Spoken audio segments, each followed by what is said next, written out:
Yo, what's good, everybody? Today is December the 12th, 2023. Most gracious Heavenly Father, we thank you, God, for yet another opportunity of prayer. We thank you, God, for our audience. We thank you, God, for our guests as well. I ask you, God, that you will bless all the viewers as well as the guests and their family. I ask you, God, that you would deal with those and comfort and keep those that are dealing with lost loved ones, as well as those that are suffering during this crazy war overseas and abroad. Oh God, we just ask you, God, that you will really prove yourself to be a comforter and a keeper in these desperate times and situations.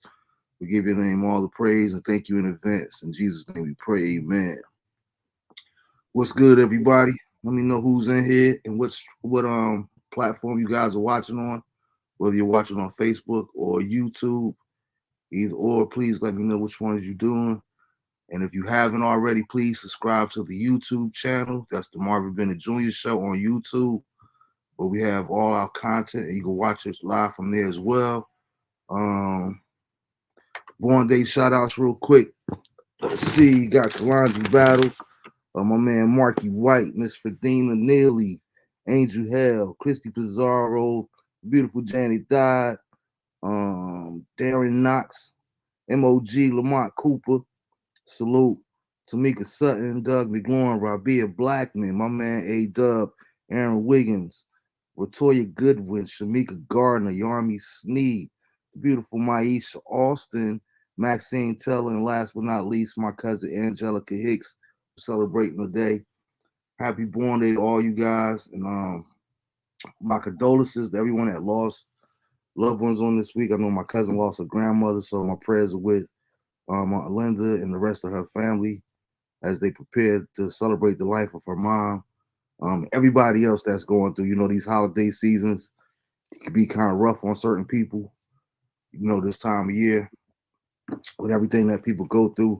So know that you guys are in our prayers and just keep one another in their prayers. And real quick, we're gonna probably get into it next week, but something that I told you guys that I will be sharing before the new year came in. Just a little snippet is for those that are believers, be expecting and believing God to repair in 2024. We've been hearing a lot of recurring themes in 2023, and got things that God free you from. Make sure you don't pick them back up, and all these other kind of things here. But what the Spirit has been letting me know that in this upcoming year of 2024, there will be restoration, there will be repair, whether it's financial, whether it's job situations, whether it's relationships. Expect a mighty move from God in that aspect. There's not going to be no bitterness. There's not going to be no ill will, anything that there. So we're going to get into that a little bit more next week. But like I said in the pre-show announcement, I'm super duper excited about tonight. I'm honored to have my bro on. Like I told you guys when I started the show, I had the concept or the mind in my mind the concept of Arsenio Hall meets Bill Maher and the talk discussion setting where we actually like have real conversations. And unfortunately, because of the pandemic and everything else that's been going on, we didn't get a chance to do that. But I wanted to make sure that music was a part of it because music is a big part of me. So I consider it a privilege for the technical first musical guest to be none other than my brother. And we're gonna get into some real good conversation. But I'd like to introduce to everybody that doesn't know him already. Instrument or extraordinaire, bass, drums, piano, organ, you name it, he's done it. He can play it. None other than my little bro, Michael George Jr. What's good, Mike?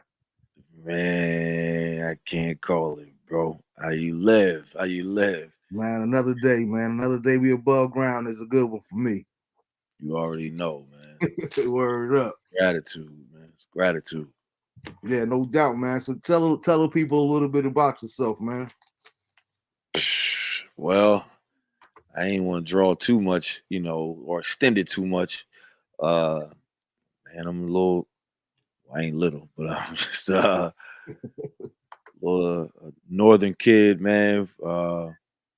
Down here in North Carolina, but by way of New Jersey, but with the origin of the Bronx, New York, man. Okay.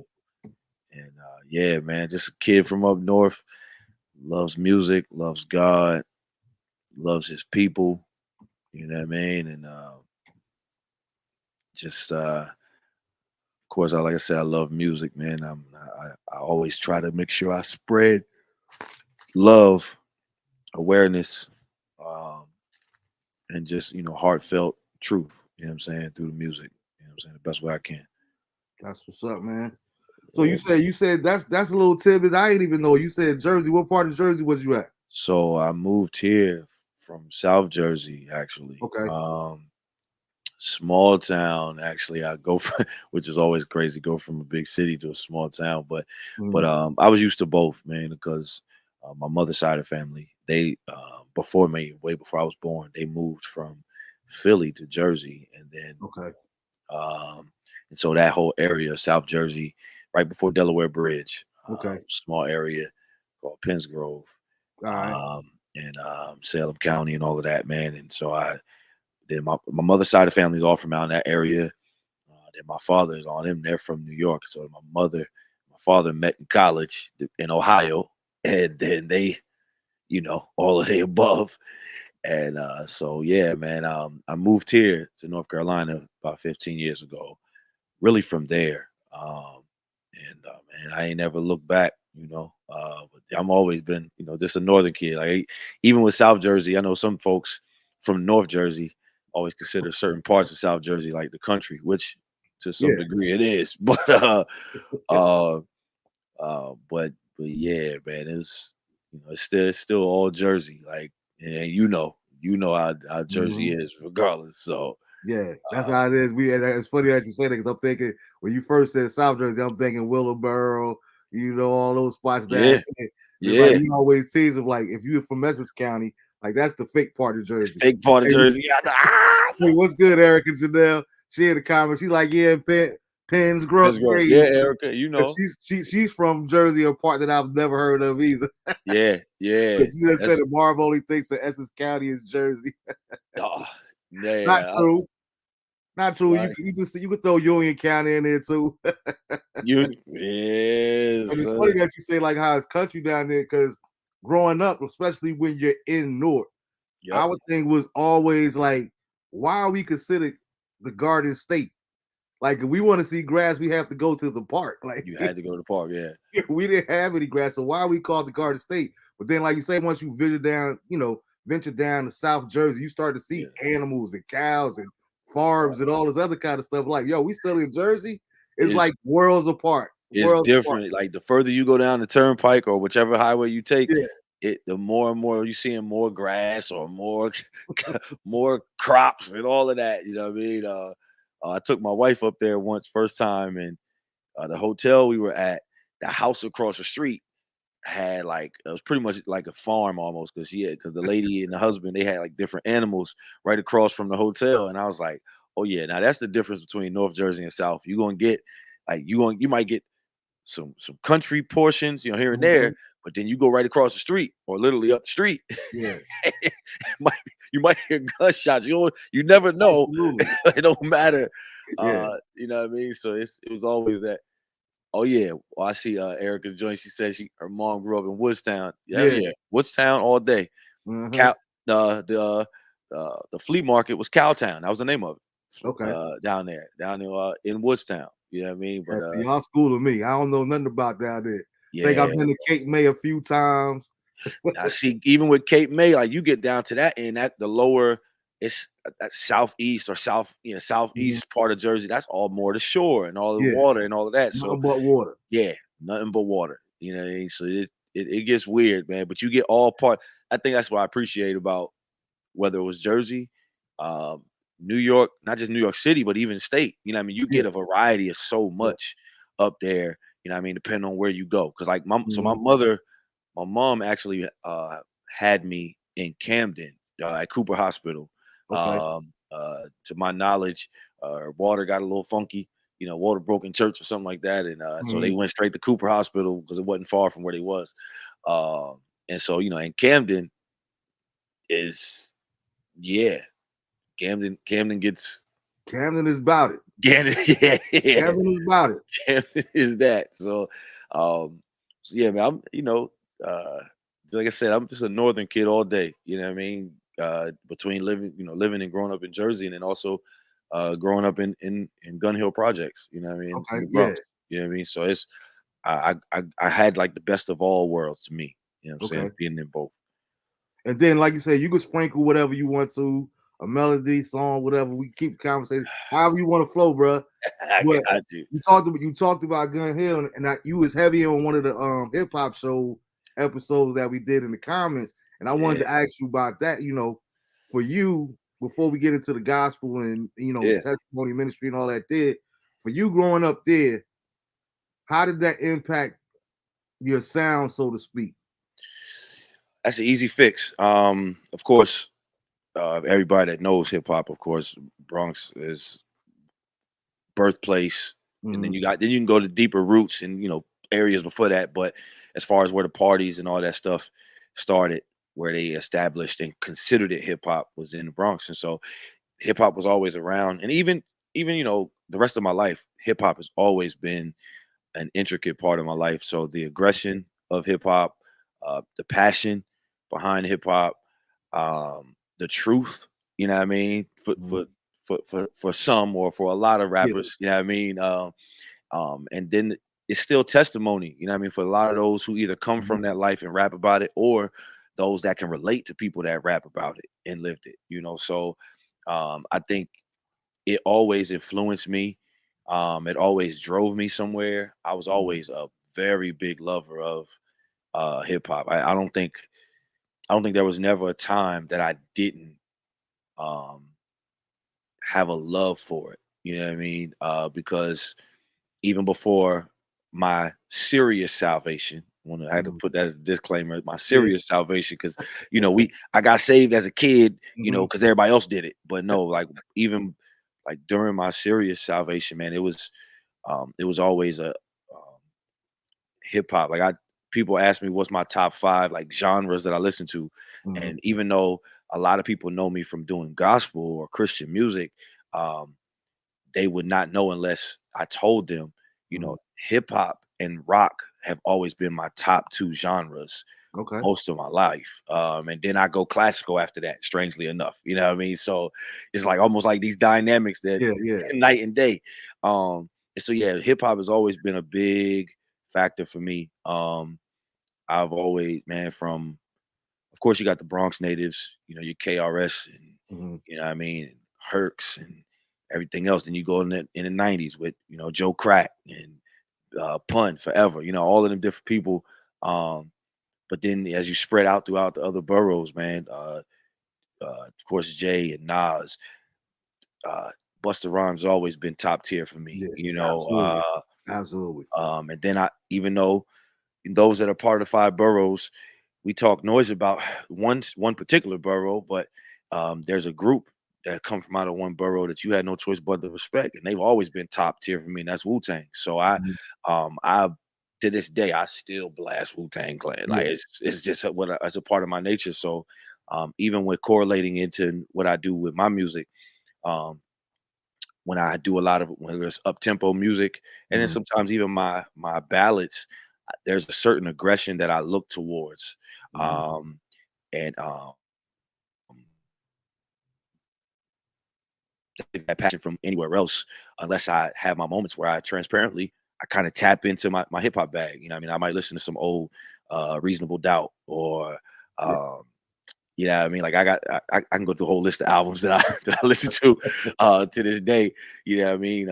Still listen to Get Rich or Die Trying, like Mhm. that album. You know what I mean? Yeah. So it's so yeah, man, that hip hop has been man, I can't even begin to talk about, being around block parties and that's, for those that don't know, they see me singing, they see me playing instruments. Like I used to freestyle all the time because I was around it. Okay. Yeah. Yeah. I'm Yeah. always around it. You know what I mean? I was around a lot of lyricists um, in New York and when I lived in Jersey because I was around a lot of battle rap was a heavy thing during my era. Absolutely. I'm almost 40, so that era, teens and my 20s and this and that, battle rap was a Mhm. big thing during that time. So um, and I don't want to go too far into detail with that, but like that, I was always around it, so I used to do it all the time, and it wasn't about Jesus, glory to God, but I'm I'm different now, but it was a beautiful thing to be able to be influenced by it, and even just in the way I walk. A lot of times people will see me walking in a place and never heard me before. Mhm. They might initially think, "Oh, this guy's about to rap or something," and Yeah, yeah, yeah, yeah. I actually like that. I'll be like, "Good, that's good." Mhm. And then if I start singing, it throws them off, and then they be like, "Oh, I didn't know you was about to do that." Yeah, You know what I mean? So nowadays in my artistry, uh, I don't even leave that out no more either. You know what mhm. I'm saying? Like I might enter, they'll hear me sing, and then they might hear me depending on my time frame or how much long my set is. They might hear a little inkling like, "Oh, nah, this dude. Oh, you Mhm. rap too? Oh, Yeah, yeah." yeah, yeah. I was like, "Yeah, I'm back at it." You know what I mean? It's just I'm just a different, delivery now, So, yeah. That's what's up. So before we get off hip hop, give me your top three, and then give me your favorite Top 3 MCs. MCs? Yeah, Mm, whatever criteria you want to go with. okay. So my top 3, okay, I wouldn't even give him number 1 because it's like I kinda similar to the LeBron, Jordan, Kobe, Mhm. that whole conversation. So I got my 1As, my one this and that. But She's stupid. but Dylan, Dylan, I like Dylan. well, touche, touche. Uh, I would say Big is always gonna be a top one, top for me. Okay. Notorious B.I.G. is always gonna be a top for me. Um, I listen to all of his old records, but Born Again is probably one of my favorite ones because that was one of the ones I studied. I listened to everything, all of the other Yeah. ones like Ready to Die and all of them, Life After Death. I listened to those, but Born Again was the one I really studied growing Mhm. up. Like to this day, and even when I was in high school, during my warm-ups, my headphones, uh, Dead Wrong was my favorite joint I used to warm up to. You You did know what I wrong. mean? Yeah. See, I was about to start rapping the verse and everything. Yeah. um, and to this day, I'm in a men's league, and I still have it on my playlist. You know what I Okay. mean? And so yeah, Big's always gonna be one. Maybe it's a heavy set thing because Pun is up there for me too. I just Big Pun is People don't put enough respect they on don't Chris' name, bro. they Pun don't put was a problem. Pun was a whole problem. His pen And, game is crazy. yeah, and his delivery, you know what I mean? Because Nobody could do it like him. nobody did it, man. I always been a favorite of mine. Um, I can roll the dice with this one, but I'm gonna just throw a long shot, and it'll probably be it might be Jada. Okay. Might be Jada. Then I said I can roll the dice with that. With Jada, I go Nas, go of course Sean Carter. I can always go to him. He's always going to be a something in repetition. Then I got a bunch of unsung heroes too, uh, but yeah, those probably my top 3. Okay. Um, then you said it was what's my number one? What was the other Who's question? your personal favorite? Personal favorite. Yeah. My personal favorite,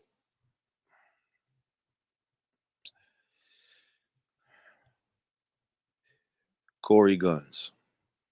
Wow. Yeah, that's totally Yeah. unsuspected. I would have never guessed that. So yeah, I some of it stems from watching him even when he was like 9, 10 years old before the world heard him on wax, like freestyling because his father did, and then Yeah. everybody else around him did it. So and then as time went on, when he started getting into mixtapes and freestyle battles, um, man, I watched him demolish grown men, Okay.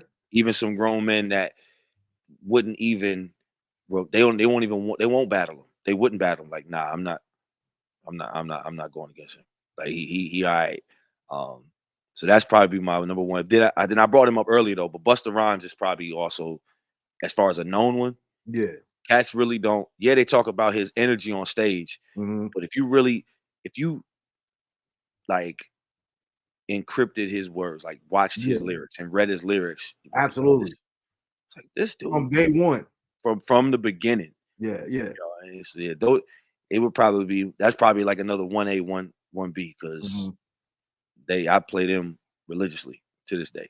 And I swear, me personally, I was tore up when Leaders broke up because in the Oh, early stages when they came out, I never forget being in Newark there at Weekway Park.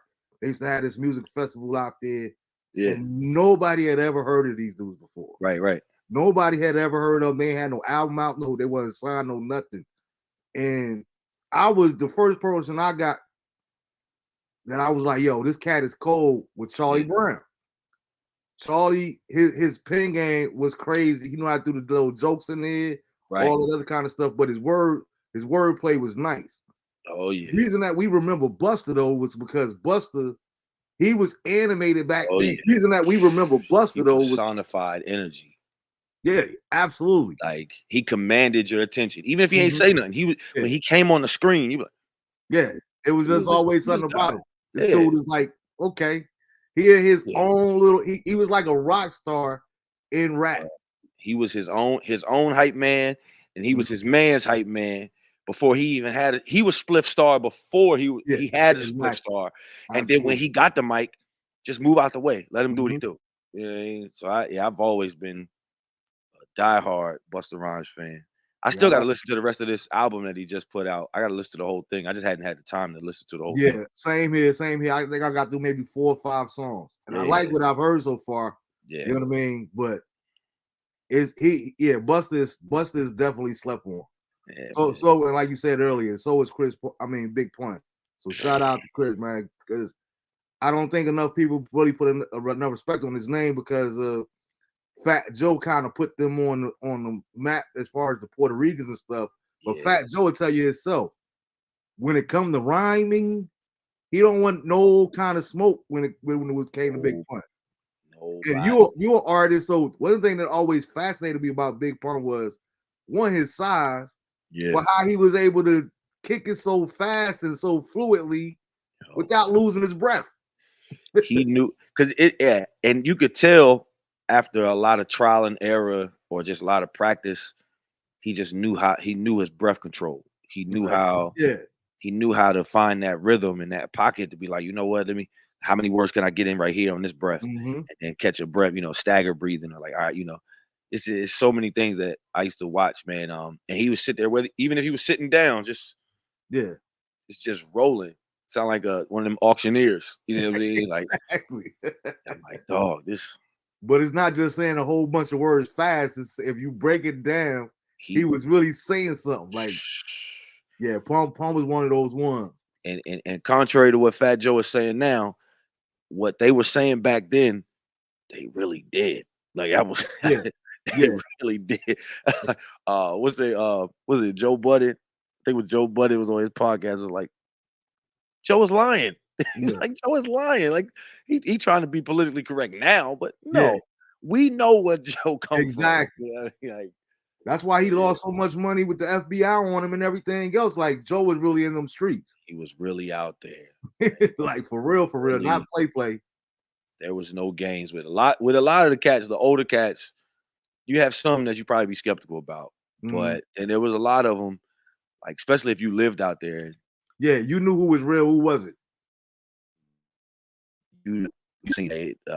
Even during the early, eh, even the real days, like that people don't. Well, if you really know, or if you not just if you were out there, but if you found out that whole time where you had like the G Unit versus Murder Inc. and Mhm. some of the other things, like even the Rough Riders, and Oh yeah, Rockefeller, this and that. A lot of that stuff was real in the streets. It was real yeah. stuff. Even when they kept their business, that was a Mhm. lot of that times it was real because a lot of those crews were It was the actual cruise. real. They were Absolutely. real crews. Like this wasn't no game. So if you hear somebody talk about that, especially from up there, whether they were in the Mhm. pen or outside, like nah, this they really repped it. Yeah. So it's I'm glad a lot of everybody's older and changed, but Uh-huh. but yeah, And man. there's enough of them to still here to tell those stories. I was literally just watching one yesterday with Jada talking about what went down with him and Benzino up in Boston years ago. Oh, It was like, yo, just it. They need to make some movies about these things, like you said, because 9 times out of 10, it really wasn't the artist. right. It was the crews It was because people with him. all these dudes was like street dudes. You know what I'm Oh yeah. saying? And a So, lot of them told him like, nah, you do the music, mhm. we got you. Same We thing with sports. Yep. You know what I mean? Drug dealers like, yo, bro, hey, nah, man, I need you to go out there and drop 30 today. Here goes some Yeah. money for some new sneakers. You can't Oh, be wearing those sneakers like that and expect to make it to the league, bro. oh yeah. And we had people in our corners that told us, hey, yo, no, Mhm. no, stay on your P's and Q's, do your That's it. studies, do your work, this and that. You got a problem, we got you. Like, don't Mhm. stick your sports time. It's time to go. So don't forget the streets. We got this. You Yeah. going you gotta be the one to make it. You know what I mean? That's how it's a man. Those was That's a real times. testimony in itself, bro, because I won't even lie. I try to tell people all the time, I'm born and raised in Newark, Yeah, but I was such a church boy. I grew up in the church. right. So I'm at the church 8 times a week, 3 services on Sunday, 2 at our church. We would have a 4 o'clock service over in I'm Brooklyn. visiting somebody else. Yep. You know what I mean? Then we got to get back over here for our 7 o'clock service. Then I had Tuesday night Bible study. Then it was Wednesday night musicians rehearsal. Yep. Then it was Thursday night choir Every rehearsal. choir. Yeah. Friday night evangelistic service. Oh yeah. So I literally was always in church back when they used to have this thing called all night prayer. All Where you're night prayer. not, Them you're not shut-ins. Oh in the yeah. building. Them shut-ins. Bro, now that I'm older, Mhm, I appreciate that stuff so much now. When I was younger, of course, I mhm. hated it. You know what I mean? Yeah, And I used to sneak out and because I was back and forth. yeah. I had to be in church. I had no choice, but I was still out running around doing stuff I had no business. But man, Mhm, I appreciate that stuff now because it groomed us to where we are now in our walk and our faith in Christ. Even when mhm. things are hard Yeah, and it's blatantly hard, it's clearly rough, yeah, but our response to it is different because we've seen him work. We've exactly. seen him move in our lives and sustain us to get to where we are. So if he did it then, why he won't do it now? You know what I mean? Absolutely, absolutely. And even when we think we lose sight of it, he starts reminding us quickly, like, didn't I not do this before? Yeah, Come here, come here. You know what I mean? So, yeah, I can relate, bro. and that's Rest- exactly where I was going because you know I had Do It All. Shout out to Dupre Kelly, councilman of Newark, West Ward, leaders of yeah, the new school. I had him on the show twice before, and on one of the conversations that we were having was like, how crazy is it that we finally at an age now? I just turned 48 this year, but it's like growing up at Westside, it was sort of normal to come to school every week and this one got shot, this one got killed, this one burnt up in a stolen car. Like it was like normal. And to be at an age now where we got classmates that are dying from natural death, that's crazy to us wow, because it's so different. yeah, But think about psychologically how backward that is. We was accustomed to people dying at teenagers, right, but right, now that people are dying from heart attacks and strokes and whatever at 45, 50 years old, we like, man, this is crazy. Like we yeah, made it to that age because I always talk about that too. Like people always say, well, even in school back then, well, what do you see yourself from 5 years and all this kind of stuff? Yo, I just hope the Lord wake me up tomorrow. trying to make I'm it not to see the thinking next about day. exactly. Yeah, So I honestly was one of those people that I thank God every day because I really thought I wouldn't live past 20, 21 years old. That was like my life expectation. I'm gonna have as much fun. I'm gonna do as much as I can in facts. these 21 years because I'm never gonna be old. I'm never gonna have kids. I'm never gonna be a grandfather. Like I'm from North New Jersey. That's like winning the lottery. Yeah. But thanks be to God. Oh, I remember my teacher, three of my teachers telling me I wouldn't make it to C-15, and I believed it Yeah, myself. absolutely. It's you know what I mean, especially seeing some of my mans, you know what I mean, getting popped or getting locked up or whatever it may be. Hmm. And even with me being an aspiring athlete at that time, or even a musician at that time, I still was I was still, in the street just as well. So I'm like, Mhm. you know, I didn't know if I was gonna make it to see the next birthday or the next holiday, this or that. Yeah.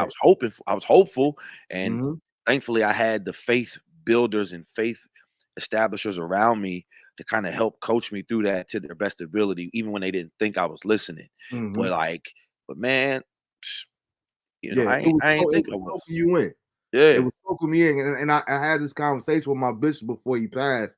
I got to have that conversation with him. Like, I didn't understand it growing up. Because, yeah, like you say, who wants to be in church that often? Then I get it. Then it's sometimes I'm out of school. I'm working at the church. working. Yeah, You know what I mean? So it was like, but I had no idea that what God was doing was He was grooming me and preparing me yeah, for the life that He was going to guide me into if I so chose to live that life and answer the call. You know what I mean? yeah, So it was like when it came down to doing ministry, it was almost like second nature because I've seen it all my life. right. Now that I've seen it all my life, okay, we know how to do it, but now can we live it? Can we live it? And that's a whole different conversation for another day. Another man. But there's so many people that know how to do ministry, but not necessarily live in ministry. And Yeah, that's a dangerous thing because others are watching. The ones that we're supposed to be ministering to, they're watching that there. yeah, And they definitely taking notice. yeah. Like, it's real. Non-believers judge believers more than believers judge believers. Right.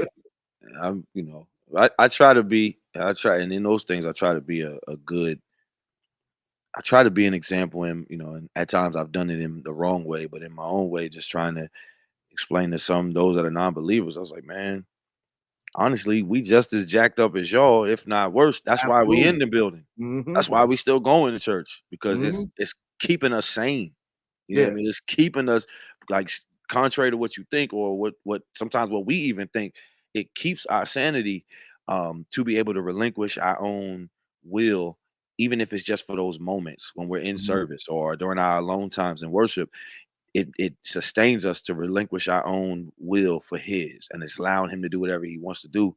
So that way, I'm casting my cares upon him Mhm. because his cares are more important. You know what I'm They're mine. saying? Yeah. So it's like, man, like, yeah, I understand you judging me, or you might have a judgmental thought. And I was like, well, hey, at least I'm here.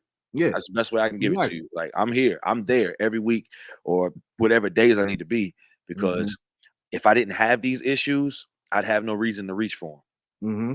So some things, some afflictions, I think the word even says it was a good thing that I had been afflicted. Yeah. Absolutely. I try, don't I tell those that are watching, don't get it too twisted. I'm an artist, but I do love the word, so Mhm. I'm gonna definitely try to interject it. Yeah. And so it's like if I he sometimes he keeps certain thorns within us, so that way Mhm. it gives us reasons to keep reaching for them. Just like a baby or a child that's not big enough or smart enough to understand the adult or to understand their father, or when they're in danger, the Mhm. only thing a child wants to do, nothing more, is reach for their father. So Mhm. that's what we do as believers Yeah. because we're not smarter than him, we're not wiser than him. We Mhm. don't have it all together.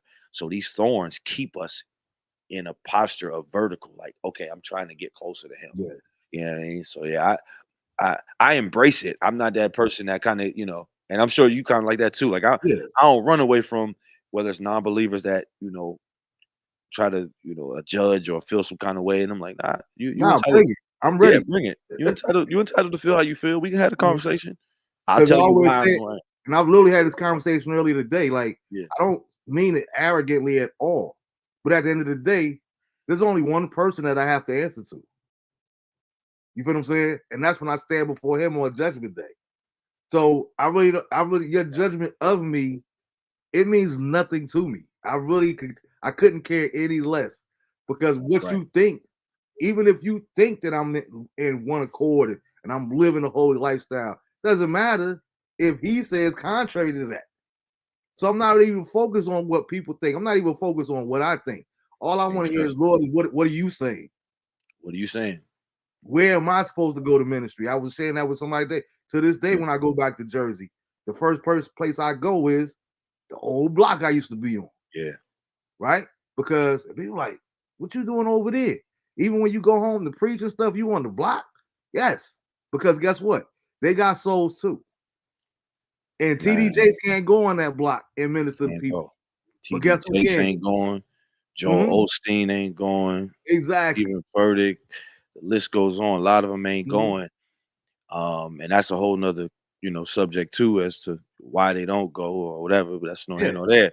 But it's sometimes he graces some of us to be able to go back to where we come from to be the example. We Yeah. ain't necessarily going back to join them, but we Mm-hmm. are going back to be like Jesus and be with him, to Yeah, be that because example. those are my brothers. They were there for me when the church wasn't. Let's be honest about it. I tell people all the time, this as much as I grew up in church and I just talked about it, I learned how to love from the streets. Slim. It's so there's so many angles to that. I even with I had a telling I put a post up about it, but what sparked the post was a conversation with a couple guys, and I was honest about this whole thing of people telling you to be humble, or like cats that try to tell you to, yeah, man, humble yourself or humble yourself. And my question always, are you telling me to be humble to sit like to be beneath you or to be under you? Because for the Absolutely. life of me, I never understood what some people trying to say that. Um, only but I said, but you as the person that's telling me to be humble, you can have an arrogance or and a posture of yourself that's positive and believe in yourself. But I can't. Mm-hmm. Never it baffled me because and a lot of those times were religious or church people that said that. Me, I learned how to assert myself, how to protect myself, how to and uplift myself. I learned that from the street. I learned that from my homies, from my Mm-hmm. guys, from my big homie. You know what I Yeah. mean? If those no code, I can't go to Yeah. Yeah. detail, Yeah. but Yeah. like Yeah. they taught me how to, Mm-hmm. protect myself and all the different stuff. It wasn't until I got real serious or really curious about church and or ministry where I was taught to die of myself. They weren't telling me die of my flesh. There's a Mm-hmm. difference. They were telling me Yeah. die of myself. Exactly. And in those regards, that's when times where I struggle between is this humility or low self-esteem? Which Mm-hmm. one am I battling? I was Yeah. walking that fine line at one Mm-hmm. point, and a lot of people didn't know. You know what I mean? Like I was like, nah, there were times I really probably had low self-esteem because I was taught Mm-hmm. to be under, to be Yeah. beneath, to be this and that. And I'm like, as I got older, I was like, yeah, I'm done with that. Don't Mm-hmm. ain't you don't have to tell me to be humble. Like, relax. Like Yeah. some Exactly. people, there's some people I'm telling like, nah, you don't have to tell me that. I'm Mm-hmm. my heart is always in a place of humility, especially to the one that gave me these gifts and everything else I got. I'm gonna Absolutely. always have humility towards him. Now, Mm-hmm. for you as a person that's trying to, I guess, make me pay homage to you, I'm gonna show respect. I'm gonna be a fan, this and that. But you're not gonna sun me. Let's just there's a difference. There's a difference. Those things I Big had to learn to difference. call out. Yeah, some of Yeah. those things I learned to call out, man. Yeah. And you see it a lot in church, man. But let me ask you this real quick. Right. So, because I want you to get into some, I don't want people like, man, he said they got a musical guest, but dude, they sing like, Ain't yeah, talking can he about music, actually right? sing? You know what I Yeah. mean? Just give him something real quick, a little snippet. Yeah. Well, Anything. I was gonna, we in the holiday season and Okay. all of that, and so I gotta keep it, gotta be trying to be more better as an artist. Uh, my performances, I'm flawless. Mm-hmm. I do what I do, but then even when it comes to the artist side, the other side, promoting myself or promote what I got, all that, Mm-hmm. it's a lot. But I would say shameless, but not shameless plug. Nah, Since you plug it asked for away, some at the bro. moment, Yeah. uh, on at December 5th of this month, I just released a Christmas single. It's my own version of the old classic. Well, most folks know it from Charlie Brown Christmas, but old classic called Christmas Time is Here. And so me being the little hood kid that I am and real soulful, I put my own plug on it. So Okay. what I'm gonna do, I'm gonna play it and y'all can listen to some of it. You know what I mean? I won't play the whole thing. Just give a little bit. Y'all check it out. New single, Michael Georges Jr. Christmas Time is Here. No doubt. Is it? Let's see. Give me what I need.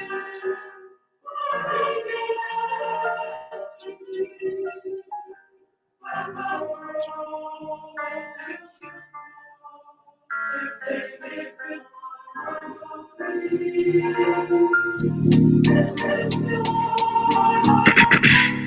yeah, that's it. Turn me up a little bit in the headphones. That feels better. And I'm gonna come in right here. Ready? Let's go. Christmas time is here. Happiness and cheer. Fun for all that children call their favorite time of year. Snowflakes in the air. Carols everywhere. Olden times and ancient rhymes of love and dreams to share. Oh, sleigh bells in the air. Beauty everywhere. Yuletide by the fireside and joyful memories there. Christmas time is here, yeah. Families drawing near. Oh, that we could always see such spirit through the year. All right, let me solo for a moment.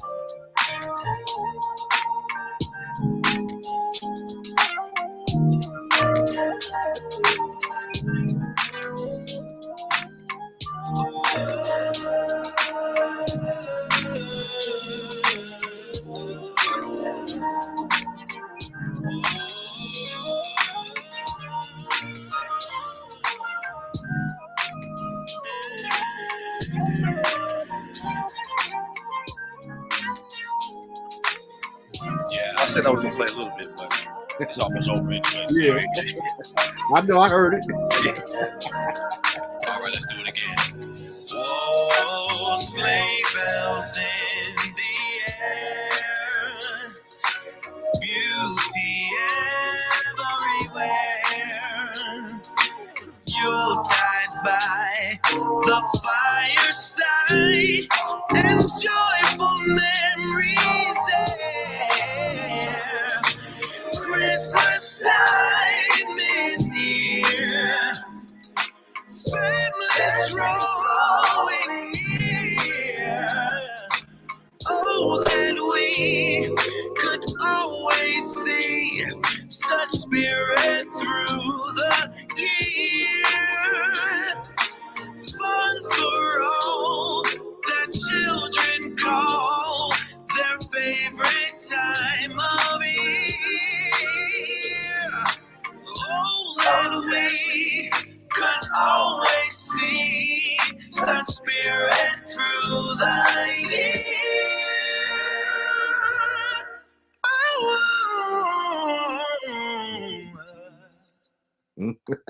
Yes, sir. Yeah. That's my man right there, Michael Georges Jr. If you're not already following him on Facebook, please check him out on Facebook, IG. He go live from time to time and bless us. Middle of the night, 1 o'clock in the morning, right? You work overnight. Definitely follow him on IG, man. You gonna be blessed, man. Graveyard shift, things, man. No doubt. So let me ask you, yeah. We talked about the hip hop. We talked about being from the streets, that real culture, that growing up in church, that fine line in between. What transpired, or what was it that you made you say, you know what? Because even when I used to preach, I used to always say, well, the 437th time I got saved, to your point earlier, all those different things. What led up to you? Okay, Lord, I'm really at this point in my life, ready to give you a yes and try to see what your plan is for my life, not my plan.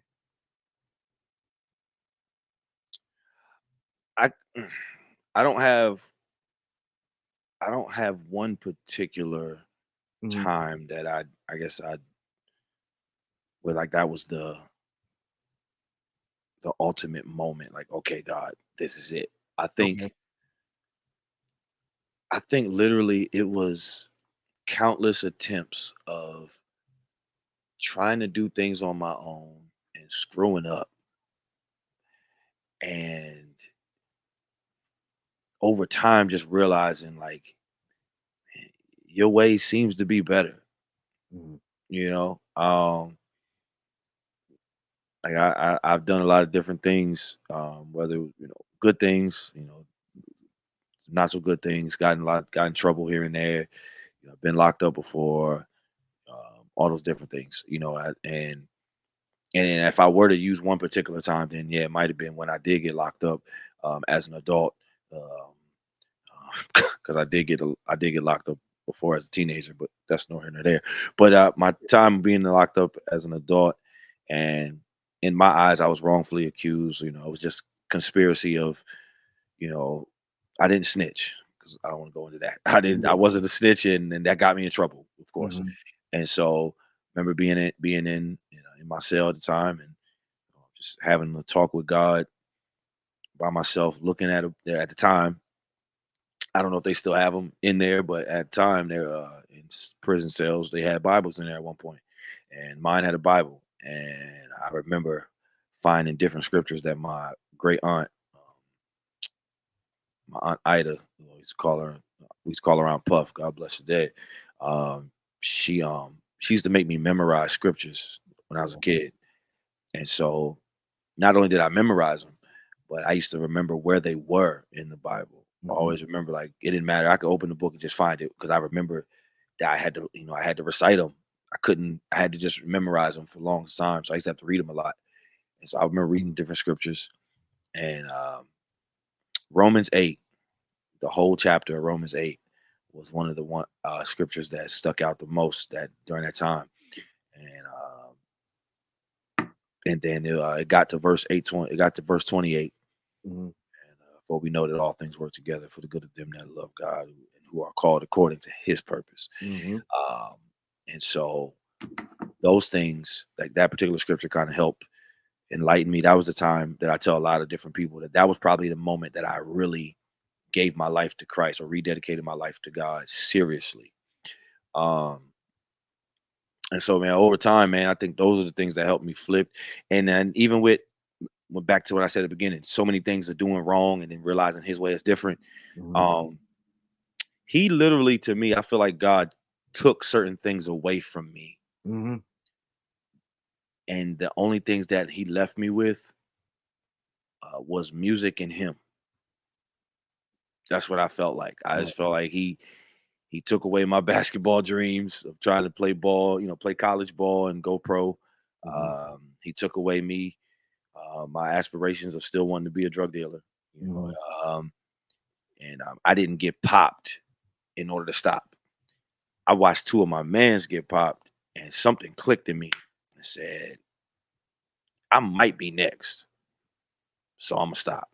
Mhm. Um, yeah, I mean, it was, and so there's other different things. I remember, at one point lost a child, early on.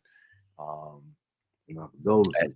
yeah, yeah, lost a child at 2 years when she was 2 years old, and then all the ins and outs with all of that. And, when I didn't even know the child was mine at first, and then when I found out, I wanted to be active, Yeah. and that didn't work out because of personal stuff Mhm. with me and her mother and all of that, and because of my actions, nothing that Mhm. she did. I can go back and forth and point fingers, but Mhm. I will take responsibility. I think a lot of things I did caused our friction, Got so so between losing her and um, getting in trouble here and there, I just felt like he took everything away other than my music, my desire, and my heart for him, Mhm. and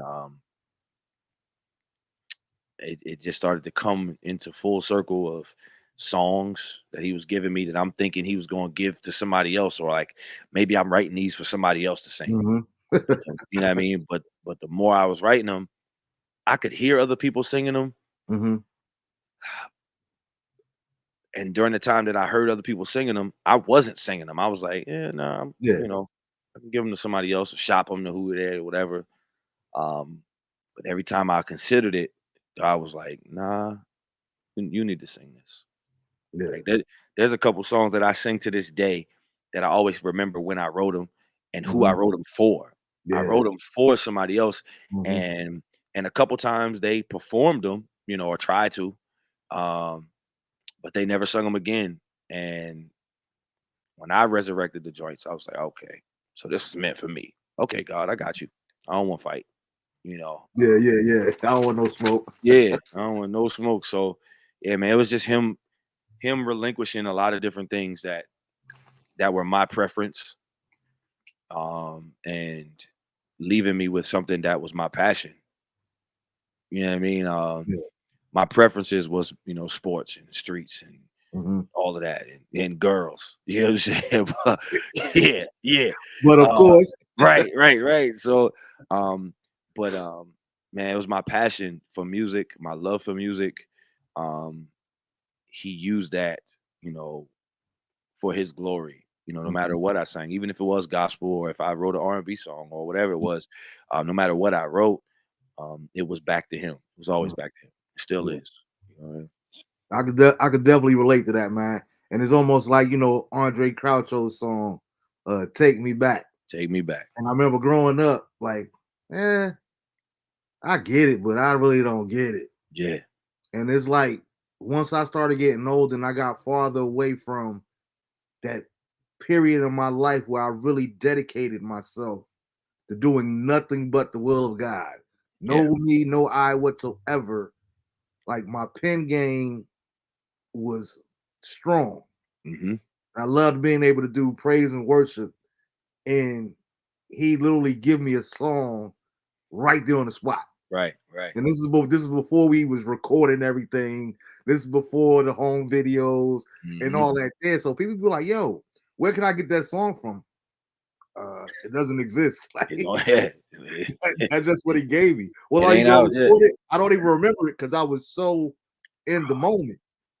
Marv. Well, I tell you, I'm so grateful. Like, I gotta, and she's not on right now, but I'll probably have to mention her in the comments so she can watch it later. I gotta Mhm. shout out Lucretia Catlin because Okay. between her, she's my big sister, but she was my manager at one point, and just an all around supporter. Hmm. And there's so many times I would be on stage somewhere years ago, and she would record me doing a spontaneous moment Hmm. or something that the Lord just kind of deposited right then and there. And she would ask me later, Michael Georges, do you remember this? Did you hear yourself when you did this? Did you hear that song? And I was like, Nope. nope. And it's a few components to that. One, it wasn't just me not knowing or remembering what God gave me, but two, transparently, bro, I did not like my voice. A Hmm. lot of people don't know that. There's a lot of people that do not know. Like, I did not really enjoy my own singing voice for a long time. Like, I knew I could sing. I knew I had an ability.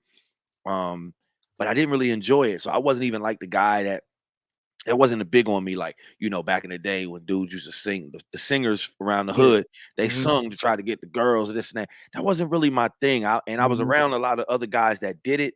And so, and I was the other guys that did it, one, it was funny to me because I was like, this your angle to get a girl? Okay, Yeah. cool. And then two, I sing better than them anyway. So I'm like, yeah, this is interesting. But Yeah. I said, but I'm gonna let y'all have that. Y'all cool. I just let my sauce, do what I did to get the Mhm. girls back then. But man, so when she was to do that and record me a lot, and then we would talk about it now, she was like, Mike, there was a song you did years ago. It was in the middle of you doing one song, like you were doing Use Me As You Will, but then something else came in the middle of that, and you just started singing Good, whatever. She yeah. said, I would never forget it. And she was like, I recorded it. I was like, you gotta find that. Show it to me. Mhm. Or I need to see it because I don't remember. Um, and she used to do it so much. I'm so appreciative of that now, especially now that I really, I enjoy myself and things like that. I'm like, Mhm. I want to find some of these and finish them out or finish the songs or re-record, even if it was just for 2 minutes. Yeah, I'll record it that's now. You enough. know what I Yeah, mean? that's enough. Yeah, and take advantage, so I could, so I can actually record it now, stuff like Mhm. that, and people can hear like the stuff that God was giving me back then, in addition to the stuff I already got out. Mhm. Yeah, man, this a And real it's funny thing. that you even say that because I've, in my personal experience, let's be honest, most singers, unless you've been doing it all your life, most singers are like that. You don't. It's something about your voice. It is not no fake. humbleness. Like people Nah, son. like I was the same exact way, bro. Like I said, I grew up in church. I was Yeah, always in the choir, but I was right. the main drummer. So that's what I took. Rest in peace, big bro, Jeff Davis, the Jeff Yeah, Davis, Big Jeff. Oh up yeah, under his wing. You know what I mean? So I was backing up Jeff, and he would take me down to him to play for New Jersey Mass Choir. I'm only 13 years old at the time. I yeah, was getting dog. it in with things like that. So I got the very first time that I ever sung publicly was at my grandfather's funeral. And it was Wow. crazy because me and my cousins we mad deep. Yeah, We mad deep down here in North Carolina. Shout out to Jermaine Freeman and Jay. all Katisha, Latisha, Oh Lamika, my all God. my family. We Yeah. deep. So we was like our own choir. Right, right. And shout out to my cousin EJ Brown out of Fayetteville. He was the OG. He was the Yeah, oldest of all of us, and he played the organ. So we all naturally wanted to be organists, like so we could follow EJ. right. And the night before my grandfather's funeral, he was like, "Yo, I got a song," and that's just how we do. It's almost like the movies. You know what I mean? Yeah. Like our family, either you gonna sing or you play an instrument. It's That one or was the other. my mother's side of the family. Like the Washington side, that's all from Philly, Jersey, Delaware, all of that. That was them. That was I was on the drums, but when I wasn't on the drums, I was forced Mm-hmm. to sing in the choir. I was forced to sing, and I had to sing whichever section, That they literally gave which literally whatever section I had that had a deficit, I had to fill it in. you. Tenor, Mm-hmm. alto, soprano, it didn't matter. I had to do it, and I hated it. My great grandmother, God rest her soul, Reverend Mary Washington, used to make me learn hymns. Even Oh, before I yeah. started playing, I had to Mm-hmm. learn them, learn the words, um, and I appreciate it now Yeah, because absolutely. yeah, man, there's so many hymns that I know or remember and refresh my memory on that she taught me. Um, it's so emphatic now, but man, I hate it. Man, I hated hearing my own voice. Mm-hmm. The first time I sung in public was a workshop going on for my uncle, and it was youth choir. And really, it all started because before that, we had a men's chorus at his church, and the men's choir was like the introduction to the men's choir, and they were singing one of my uncle's songs. And I used to mock my uncle, like imitate him. And Okay. so they heard me imitating him one day. And when they heard me imitate him, and I remember the song that I belong to Jesus. Yes, I belong to Jesus. Old Mm-hmm. joint. And I was mocking him singing the verse. They heard me doing it and said, at the time they used to call me Mikey. It was like, Mikey, you should lead this. Because Okay. since Uncle Freddie can't be here, you should lead it. I was Mhm. like, I don't really want to. I'd rather, play the drums. I'll play the drums.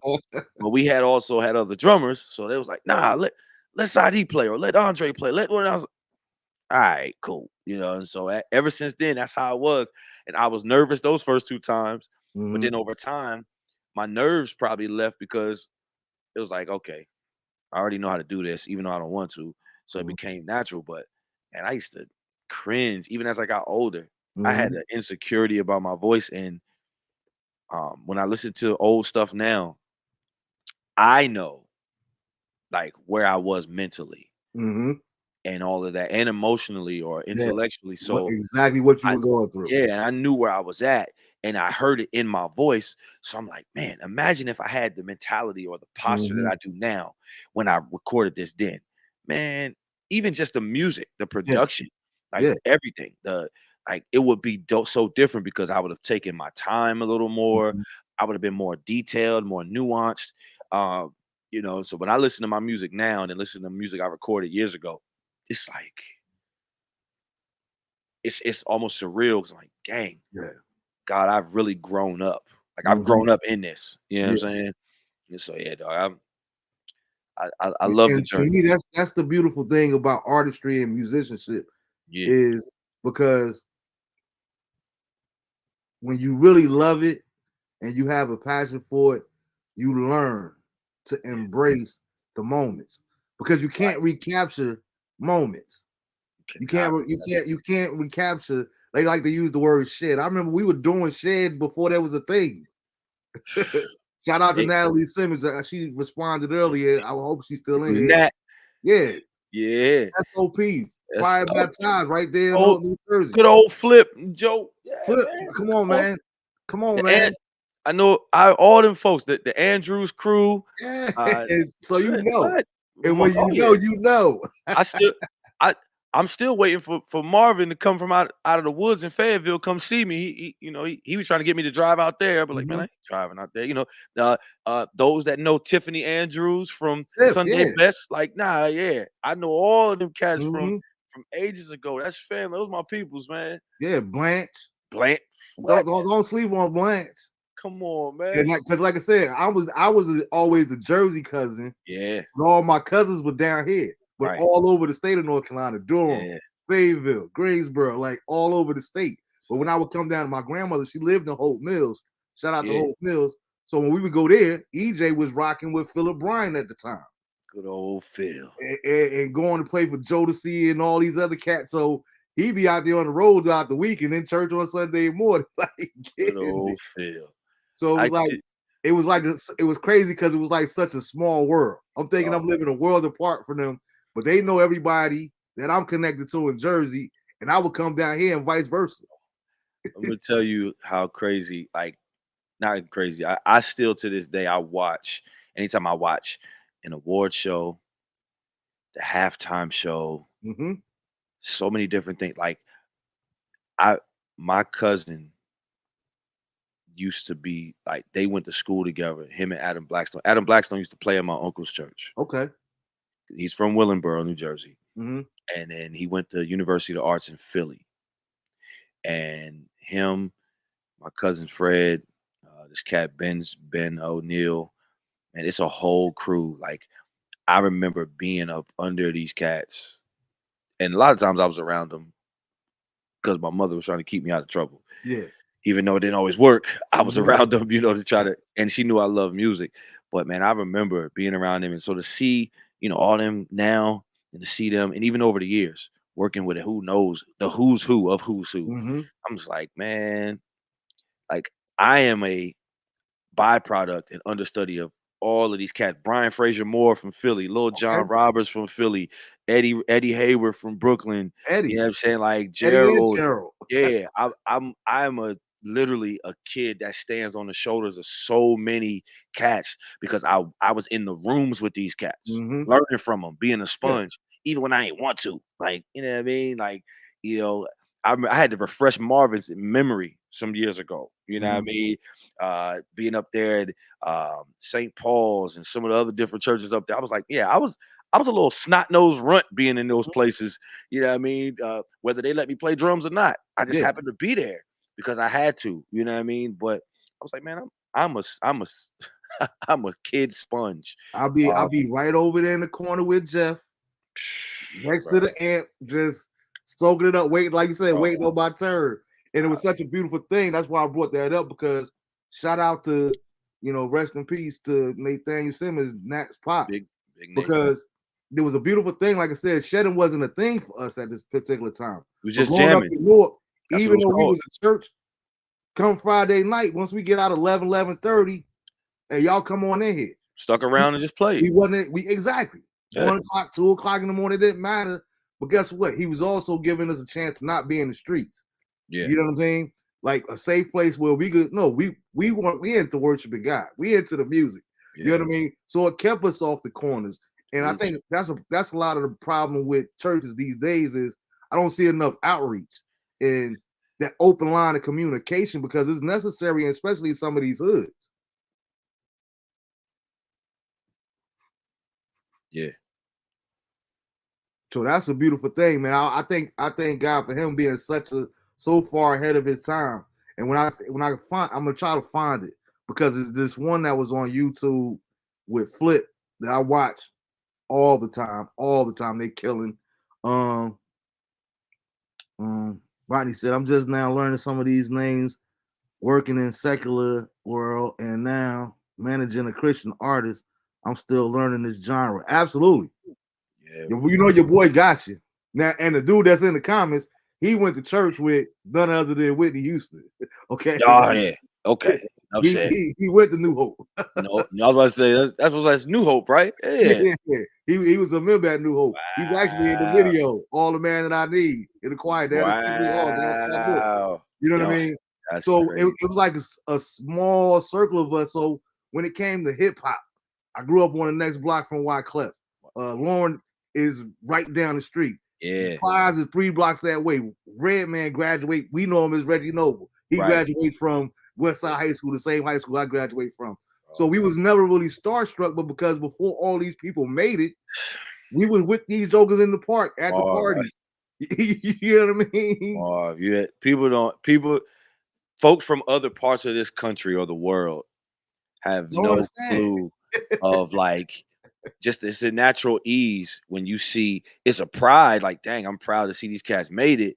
But at the same time, it was like, yeah, we ain't tripping out. We not starstruck because we was around these cats Mhm. like all the time. Like it was, or you just happen to see them. Yeah, I mean, Yeah, they don't, it was nothing for us to see just run into cannabis, somewhere, you know what I exactly. mean? Like, or Tremont, or like you didn't Mhm. matter. Like Yeah. you couldn't help it. Who else? Remy. Remy used to hang with one of my cousins when she Yes. was a teenager. You know what I mean? Like, Okay. and always she was a girl, but also had a lot of tomboy in her at the time. Don't You know what I don't mean? don't Like, step to her like on that mic. Yeah, she and she would throw them hands. and she threw hands. Like it was a real thing. So it's like she was always like that deep down. Mhm. Like it was nothing to run into her somewhere kicking it. Man, one of my other guys, I used to love. He's one of my favorite rappers. God bless his dad, Fred the Godson. Okay, yeah, Cat. yeah. You know what I Fred was mean? nice. Fred was Fred nice. was Fred was so nice, real chill, but he was a wild dude on the low. Like, Mhm. you know what I mean? He was younger, seeing him somewhere chilling, Mullally Park, and then go from there to the Bronx River. Like he was all over, Yeah. you know what I mean, the city. So it's like it's a lot of cats that you've seen. Swiss Beats growing up from out of there, Mhm. being a real street dude who just Yeah. knew how to do beats. Yeah, he was a real street kid. Like him and DMX and some of the other cats, they were really street guys, but they Mhm. loved music too. So Absolutely. it came into it. So like to see it, or when you seen them, Yeah. it's like, oh yeah, that's such and such. Like, yeah, oh my gosh, you're not hype. Man, I just saw him 3 days ago. Yeah.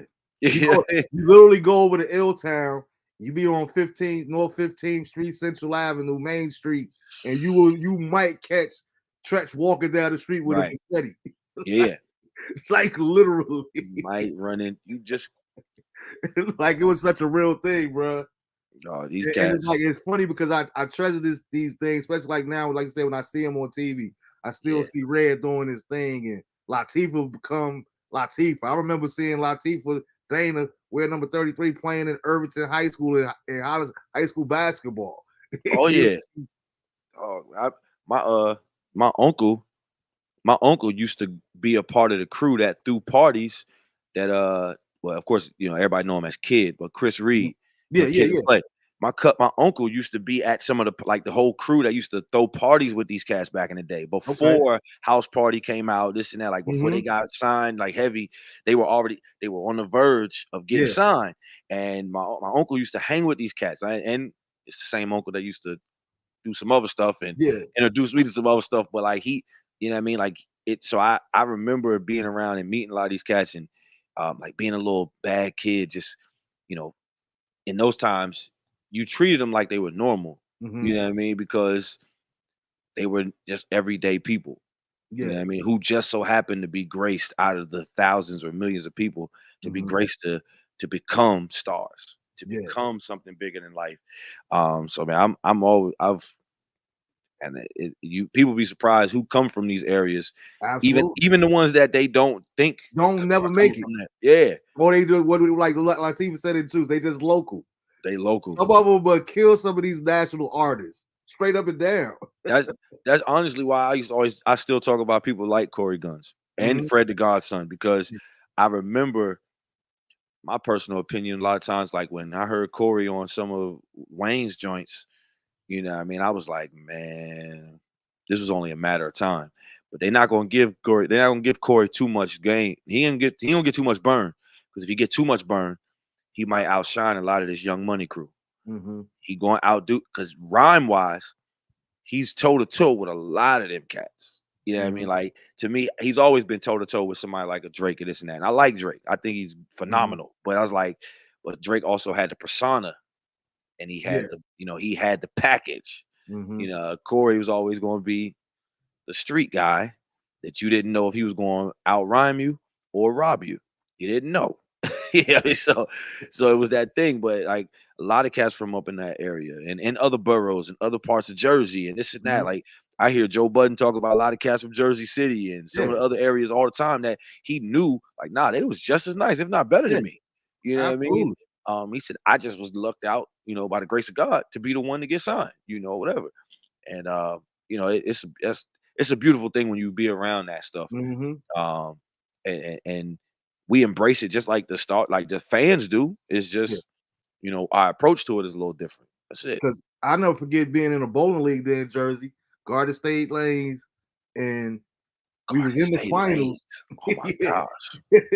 We in the finals, but we wound up losing because one of my teammates don't show up. We like, where the hell is Joe? We don't even know Joe sing. Yeah, Joe the artist. We don't even know that he's a singer. bro. He missed the finals because he went to do the table for Apollo. Right. Like, Wow. it was just so crazy. But talking about those small world, what was it like for you as an artist to get to do an improv tune with Wanye? So man, so I have to tell people how that even came about. So of course, got pandemic and everything. The world was shut down, and Mhm. that's about 2020, 2021. And so during this time, you had a lot of people where social media and internet and going live was a thing to do. Um, and so probably a year or a year and a half before that happened, um, Wanye of Boys to Men had started going live, him and his wife. And he was going live really just so because he wanted to hear some talent because he had saw a couple other of his friends go live and let people on their live or whatever, Okay. so they could sing. So he did it and he didn't realize how much traction he was going to get, with different artists and singers and even some of his friends joining on his live and watching. So he did it and then turned it into like a competition. Okay. And he did it on a couple different days, but then Wednesday became a thing. So he called it Juan Wednesday and did it just on Wednesdays. So he did it the first year and I tuned in a couple times but I wasn't interested in being a part. I was not Okay. interested. I was like, this is dope, Mhm. and by the time I caught it, they were already in the competition. So it wasn't Gotcha. even bringing nobody else in. So I watched it a few times, then I went about my business because I was actually being my job at the time was like a virtual worship leader for different churches and Mhm. all that other stuff during that time too. So I didn't always have the time to be able to do it, or even watch it. So then you fast forward to 2021, and I'm on live with a friend of mine randomly because I was just in listening to his live. He saw me jump on my boy Trey, and he was like, "Yo, Mike, you gotta come." He was like, "Man, y'all gotta hear this cat." He said, "I met this cat on Clubhouse. Shout out to the Clubhouse days, 2020, and all that because Yeah. the connections I made over that time." Man, I would never forget it. Like I'm still have great relationships with a lot of them. My music is elevated, my style, everything is elevated um, ever since that time. So I'm appreciative of that. And so my boy Trey was like, "Yo, I heard this cat on Clubhouse. We got cool on there. We've been tight ever since. We exchanged numbers. We exchanged music. He didn't help me with some production. I didn't help him. This and that. He's like, y'all got to hear him." So I go in there and I sing something real quick. I did my own little version of uh, "All I Do" by Stevie Wonder. Did that. They loved it. So then, while I'm doing that, on that, a guy named Petty King is listening on the live. He's in the comment section. And he was like, "Who is this dude? Like, oh my gosh, who is this guy?" After I get off, he joins Trey's live. And when he joins Trey's live, he was like, "Hey man, can you bring him back up here? Such and such." And he said, "Man, listen, you're a phenomenal singer. Like, he said, you should come on my live one day so my audience can hear you and this and that." And I said, "Well, yeah, I remember who you are from Wanye's competition because he's one of the judges. He was Okay. one of the judges." So Petty was like, "Yeah, you should come on my live and hear, you know." So I want some of my fans and followers to hear you. Might have been a week or two later. Might have been. I don't even remember. Um, I followed him and I happened to see he was live. Uh, when I saw he was live, I joined and I commented. Well, he saw me, you know, on Instagram. They show you who joins. Hmm. So he was like, Michael. He said, he says George's, because the last couple of lives he saw me on, people were pronouncing my name wrong, Yeah. and so he was like, "It's George's. I wanted to make sure I get it right."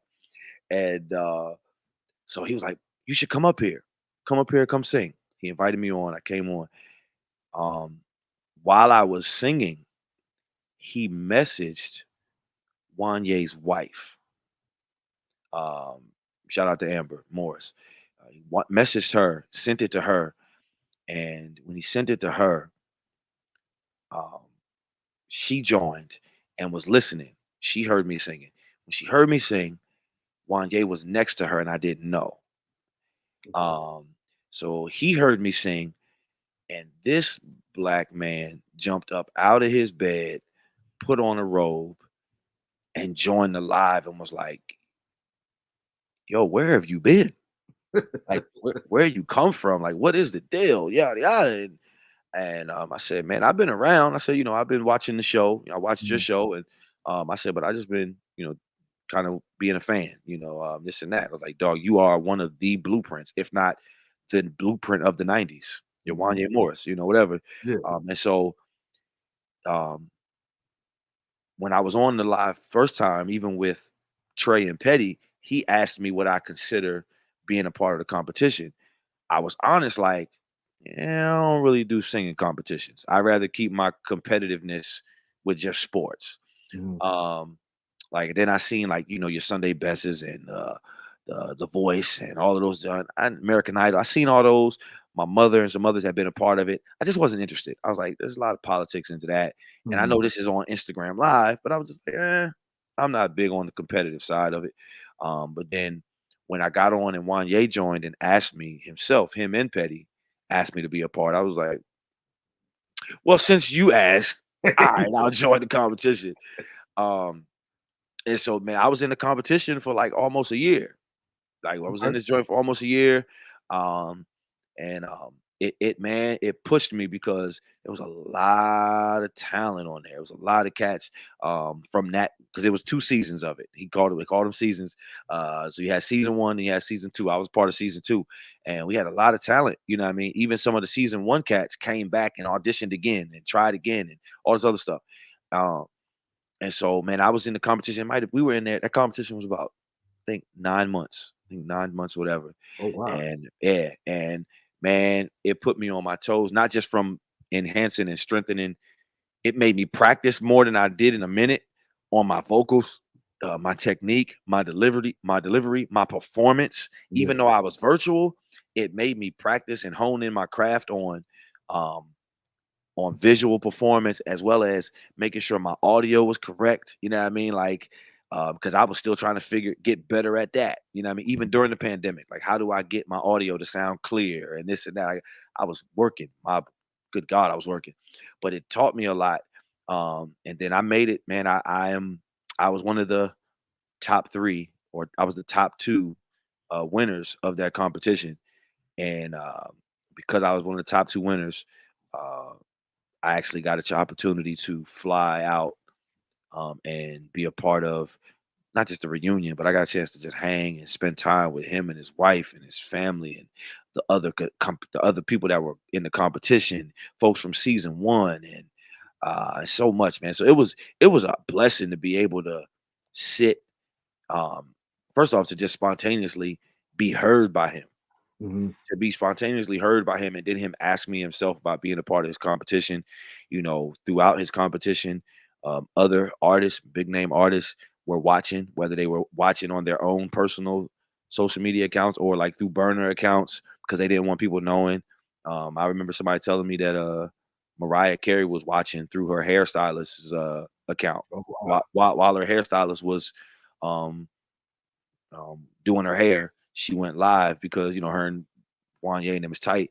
And so instead of her coming on there on her own account, her hairstylist joined and watched. And she was watching, and Babyface listened in. Sean Stockman, he joined in a couple times. He was a guest judge a couple times, and All right. my boy Avery Wilson. I had already knew me and Avery had knew each other and of each other prior to the competition, but then he became one of the judges for the finals. That helped me get into the final two spots.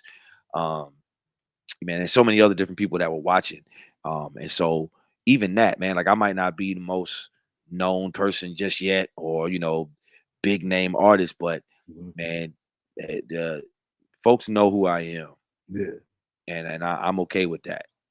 They gotta respect, what I do as an artist, as a Mhm. vocalist, as a musician. Um, and that means a lot to me, the respect part, Yeah. even everything, man. So it's a joy. It was a blessing, to meet him. Somebody that I was studying and didn't even I was studying him and wasn't even serious about music. You know what I'm saying? Exactly. Like I wasn't even serious about it as a kid, but I was studying this dude. You know what I mean? Like singing, doing just fine, trying to mimic everything he's doing. Sit Mm. doing just fine. I was studying this stuff, like, and I wasn't even serious about music. I just loved the song. You know Mhm. what I mean? And loved Boys to Men and so many other artists. So man, it was that was a blessing. Like he's a legend, man. You know what I Yeah. mean? And still cool as ever. Like we randomly talk all the time. I'd be like, he watches he be watching my stories all the time, and he'd be like, "Man, I be seeing you. I be seeing you. I don't say much, but I see it." I said, "I Mhm. know you be watching. I know it's cool. We good. We can talk offline. We ain't gotta Yeah. you ain't gotta be all that other stuff." And it's like that with a lot of artists too. A lot of gospel artists. We don't have to publicly interact, or Mhm. I don't trip about the who's who or the cliques or none of that stuff. Everybody got their crews. I don't trip about that. Listen, as Man, long I'm as you just know. I'm just so happy and proud of you, bro, man, and just to be a part of the journey and the ride. Because, like I said, I was always, especially here in North Carolina, I was always the fly on the wall. Yeah.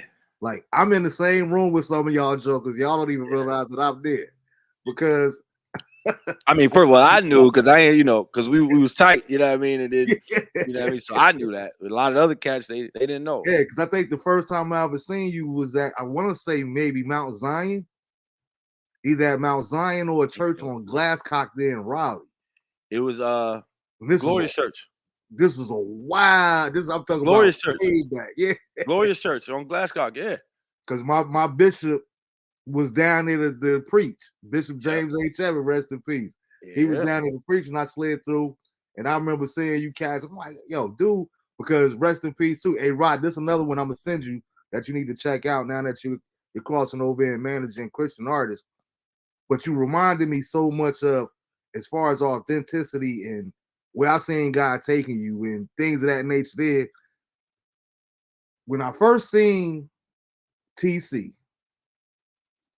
those that don't know, Thomas Clay out of Delaware.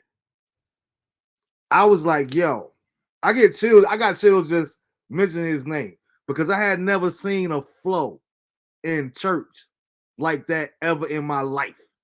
Being around this thing all my life, his thing was so totally different. The first time I seen you, it was like, you know what? He's not like TC, but if this was a whole sect of gospel or what where the music is going, this is it. Because you know what? It's good to reach the preachers. It's good for the mother's board to love your songs.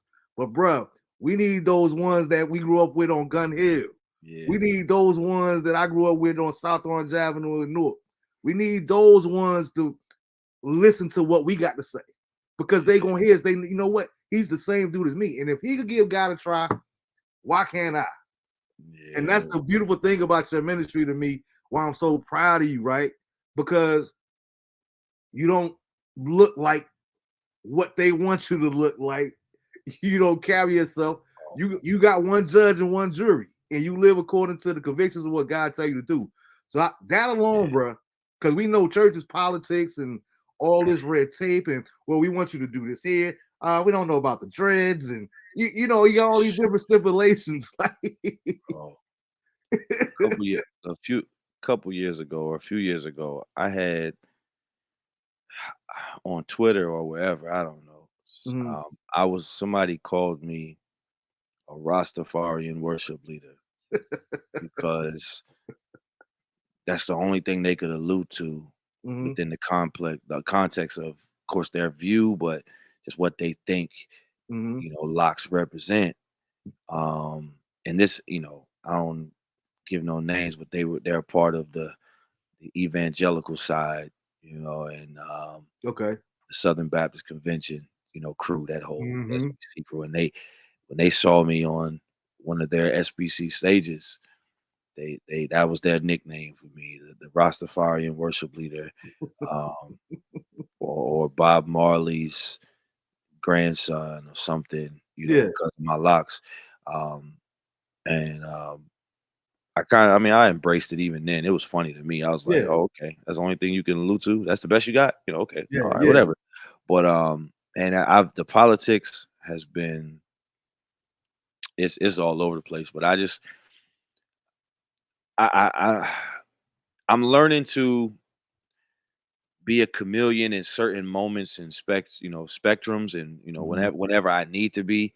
But if I don't have to be, I'm always maintain me. And I'm learning that more so now than I ever have, because I was Mhm. always I'll say a rebel then, Mhm. but my rebel now is a little bit more dangerous because you don't know where I'm coming from. Yeah. Seasons. Yeah, like back then I was like I was more so on the blatant rebellious, like punk rock, or the hip hop guy, like the real, like, yeah. Mhm. Now I might be more on the Italian side. You don't know what I'm gonna do. I might come dressed just like you, and, Yeah.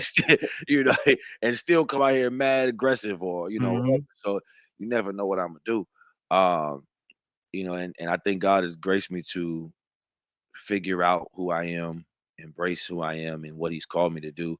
And funny thing about TC, and T's, um, me and him when he was in Delaware, I was in Jersey, Okay. and he's actually originally from the Atlantic City portion of Jersey too. So but he moved. They migrated. His family moved to Delaware like not long after, Okay. and we came up together a lot in the Wow. same, like, a lot of the same church spaces, in the tri-state area, Jersey, Delaware, Philly. And we used to shed together on drums because he was a Yeah, I lunatic. heard that. He was a lunatic on drum. We used to go at it. There was a time where everybody that knows Spanky, Yeah. George McCurdy, there was a time he used to go around the tri-state area and just talk mad noise about, Spanky, saying he was better than Spank. And he did it really just to kind of get, Mhm. get a rise Yeah. in the area, get people, sniffing his name and this and that. And he knew they had two different styles, but Mhm. they just, but he just talked noise, and he loved them dearly. They loved each other dearly, you know what I'm saying? And so, we used to all be in the same spaces, man, shedding on this and that. Bro, there were times he would FaceTime me, or I would FaceTime him, and we were like battling on who got higher range vocally. And he was actually the guy that encouraged me to start playing guitar in public, because I wouldn't play in public for my first couple years playing. I Mhm. wouldn't play publicly yet. And he was the first person that inspired me to, like, and encourage me to play in public. He said, because what it's going to do is, he said, it's going to give you the same discipline that it gave all of us when we was coming up on drums and keys. He said, it's going to force you not just to practice on your own time, but it's going to force you to stay on top of your A game in public. Mhm. So when you in front of people, it's almost like you're gonna feel like your credibility is on the line. So you're gonna have to play correctly. And it challenged me, but Mhm. encouraged me and inspired me. So um, I always, I always accredit him, um, just for his impact, in our relationship. That was my dude. Even when he moved to Atlanta, we stayed in touch all the time. Consistently, he would let me hear music before anybody else would hear it. There's stuff I remember listening to from him that the world still don't know. You know what I mean? He would call me like Mikey, because even when I got grown as an adult, he swore I don't care. I'm gonna still keep calling you that. All right, Mhm. cool. But he's like, man, listen to this, listen to this, listen to this. And man, he used to have me somewhere, man, jacked up. You know what I mean? Whether it be in tears or just hype, like Yeah. because he was a diamond all the way in the rough Mhm. that didn't even scratch the surface of the world At knowing what all. he did, At all. what he could do.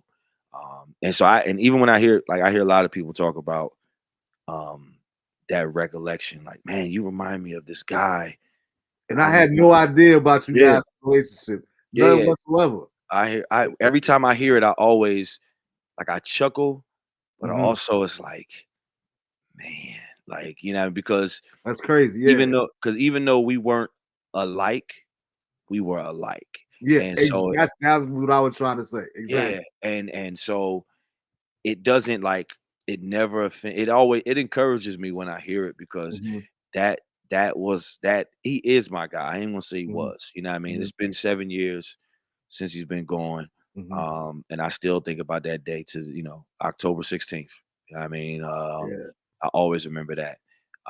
And so that was my dude. And when I hear people say that I remind them of him, um, honestly, transparently, when Todd Delaney said that to me one time, um, a couple years ago, and when he said it, I ain't gonna lie because it wasn't like on social media, no, but when he said it to me, I cussed. I was like, GTFOH. I was like, "Nigga, stop playing with me." I was like, "Yo," I was like, that was my dude. Shout out I to know. Todd. Yeah, shout you out, Todd. Like, and I know a lot of people loved him, and he had connections with so many different people, and so Mhm. I would never discredit that or say like, man, he was cool with them, but he was cool with me. Like, Yeah, yeah, yeah, I yeah. really, I just know of so much. You know what I mean? Of And how so long we much came. treasure. Yeah, Yeah. bro. We've been in services together where we had to pull him off the drum set because he was like, if anybody remember that old James Cleveland video where he was pulling the drummer off the Mhm. drums Yeah, and yeah, such and yeah, such, yeah. like we had a very similar moment like that with TC one time.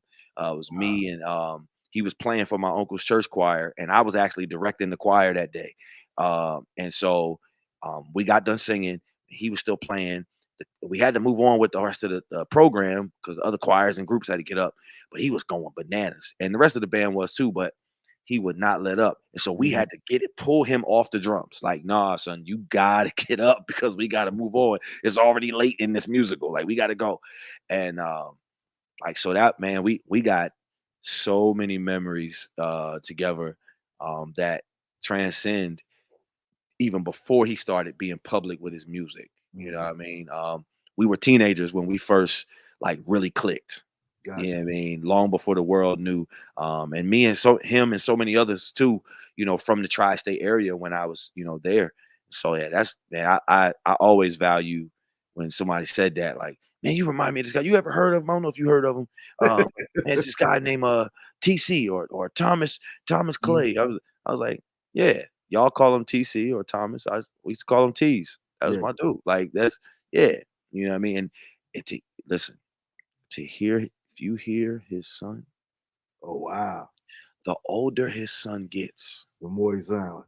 the more he sounds like honestly, he actually is a little bit more he a little cleaner than his dad right now. Like he ain't even a full teenager yet. He's still like young.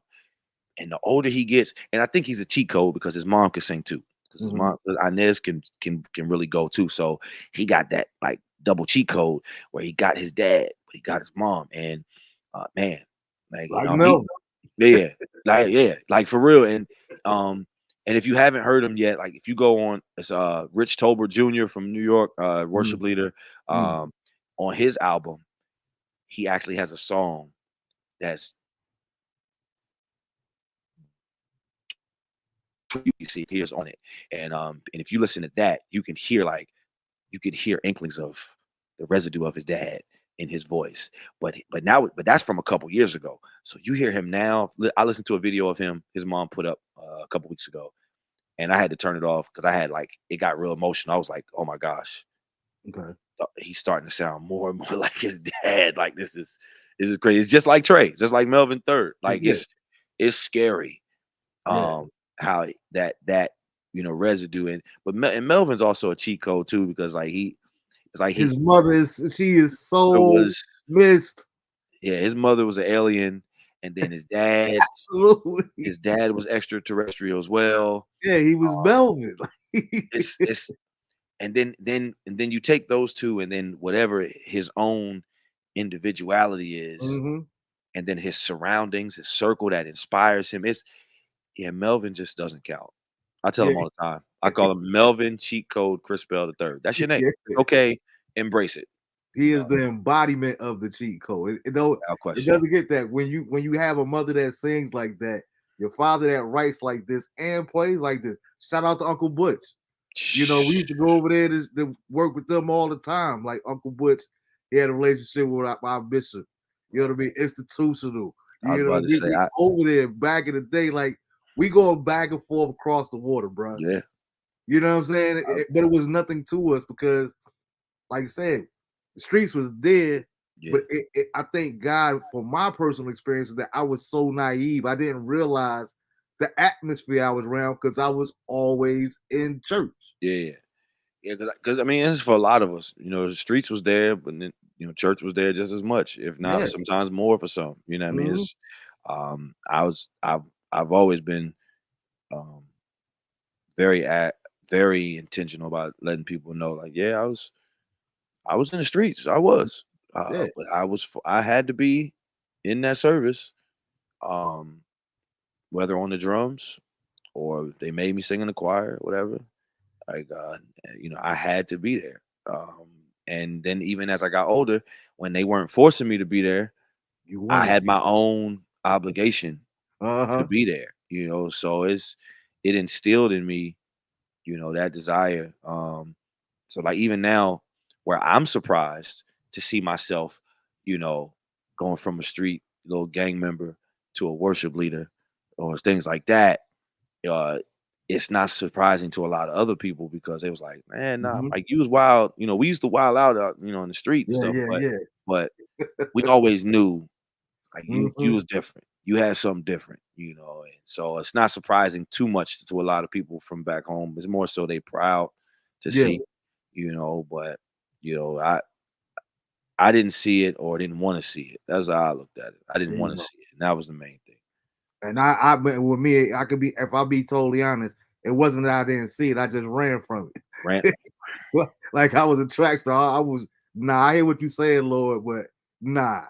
You ran. gave me free will. You gave me the choice. I don't want to make that choice Yeah, you because it's ran too from. much that comes along with it.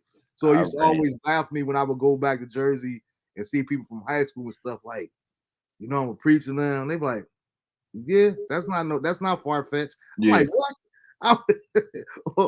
Y'all can say that I was the most conceited womanizer ever to walk these halls. right. How did you see me becoming a preacher one day? It was Nah, it it was was on all you. it was there It was exactly. on you. Like it's even like hearing some of my classmates was like, "Yeah, Mike, you used to sing stuff and didn't even realize it." I was like, "Really?" He said, "Yeah, you might not have wanted to." I said, "But you used to walk around, and then we all in there playing, singing R&B songs and joking, and we sound bad, but you playing and still sound good." I was Yeah. like, "Okay, okay, cool. I got you."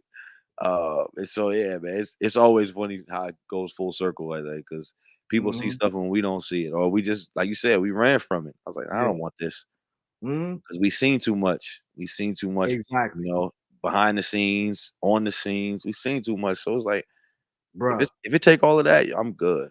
Ex All right. I'd exactly. rather I'd rather be over here. That's even as being an artist or a worship Mhm. pastor, none of that. I should be like, if it take all of that, just let me go back to being a musician. Let me And go it's back a to sad just thing because a lot of time people don't understand what true holiness is because I'll never forget watching Kurt Franklin do an interview years ago. And yeah, I was never a Kurt fan, so to speak.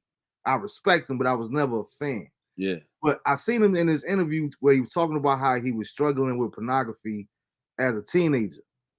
And he said that he went to talk to his pastor about it. And he said that as he's telling his pastor, he's crying and he's being open with the pastor.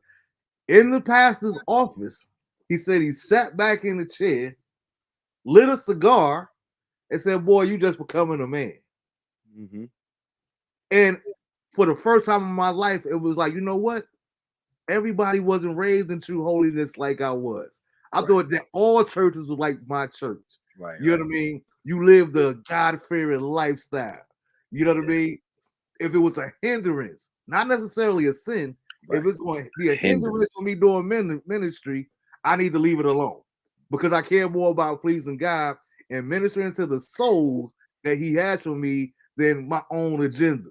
That was the difference of certain, of course, denominations or Yeah. organizations, because it wasn't just about the sin. Hmm. What we also suspected as a hindrance Yeah. was a thing too.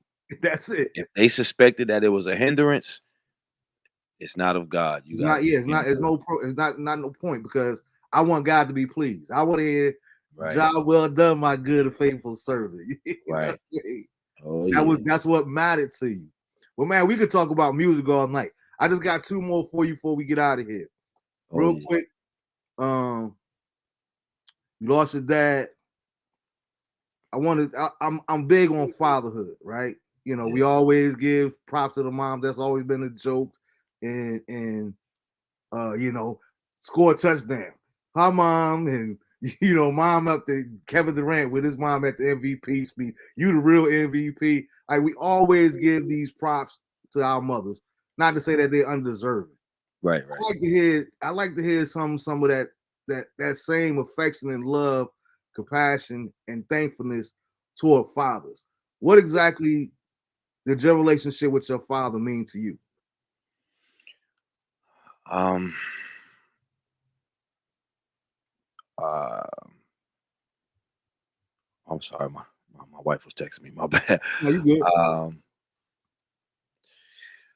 Me and my father. Um. It was more than just us being a father and son.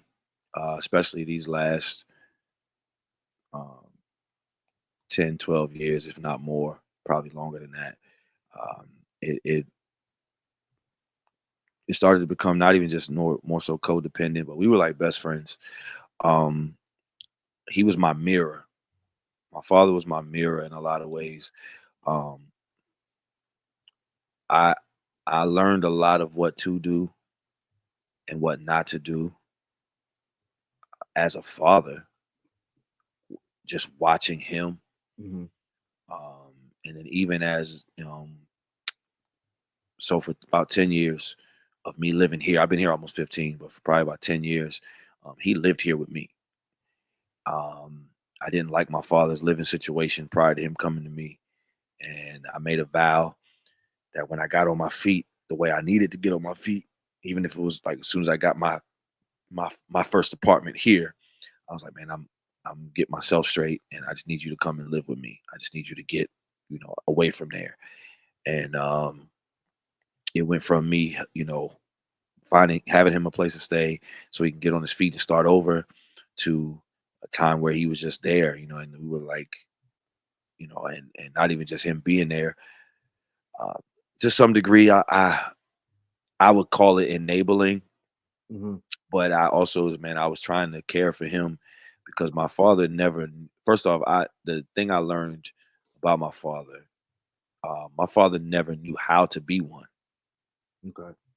He never really knew how to be one. He never really learned how to be one. Um, he never had a consistent example. And so because he didn't have a consistent example, he would be just trying to figure stuff out, figure it out in his own way and all of that.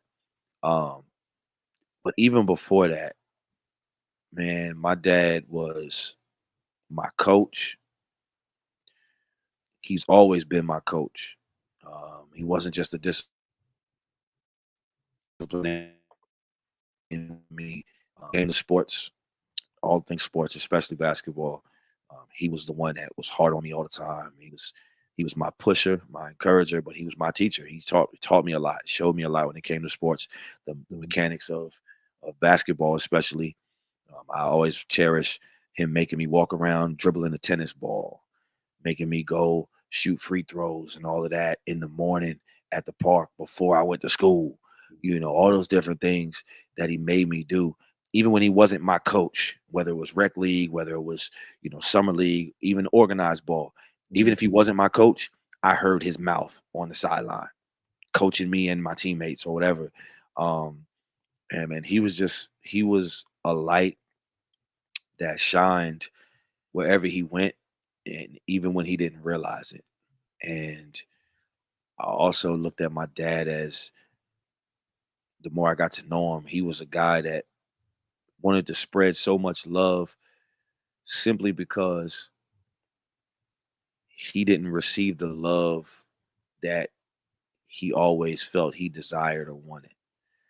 Um, my birth grandparents, his birth parents, Mhm. um, passed away when he was a baby. They died in a car accident, and he was in the car. Oh wow. And actually, when they got in the accident and crashed, he actually flew out of the car, but it didn't really affect him to the degree, but he flew out or whatever. And and so he survived, and I believe my aunt, two of my aunts, they survived, but my grandparents didn't. So my great aunt, whom I affectionately always knew as grandma, um, she raised him, and with my other aunts and uncles, with her kids, and all of that.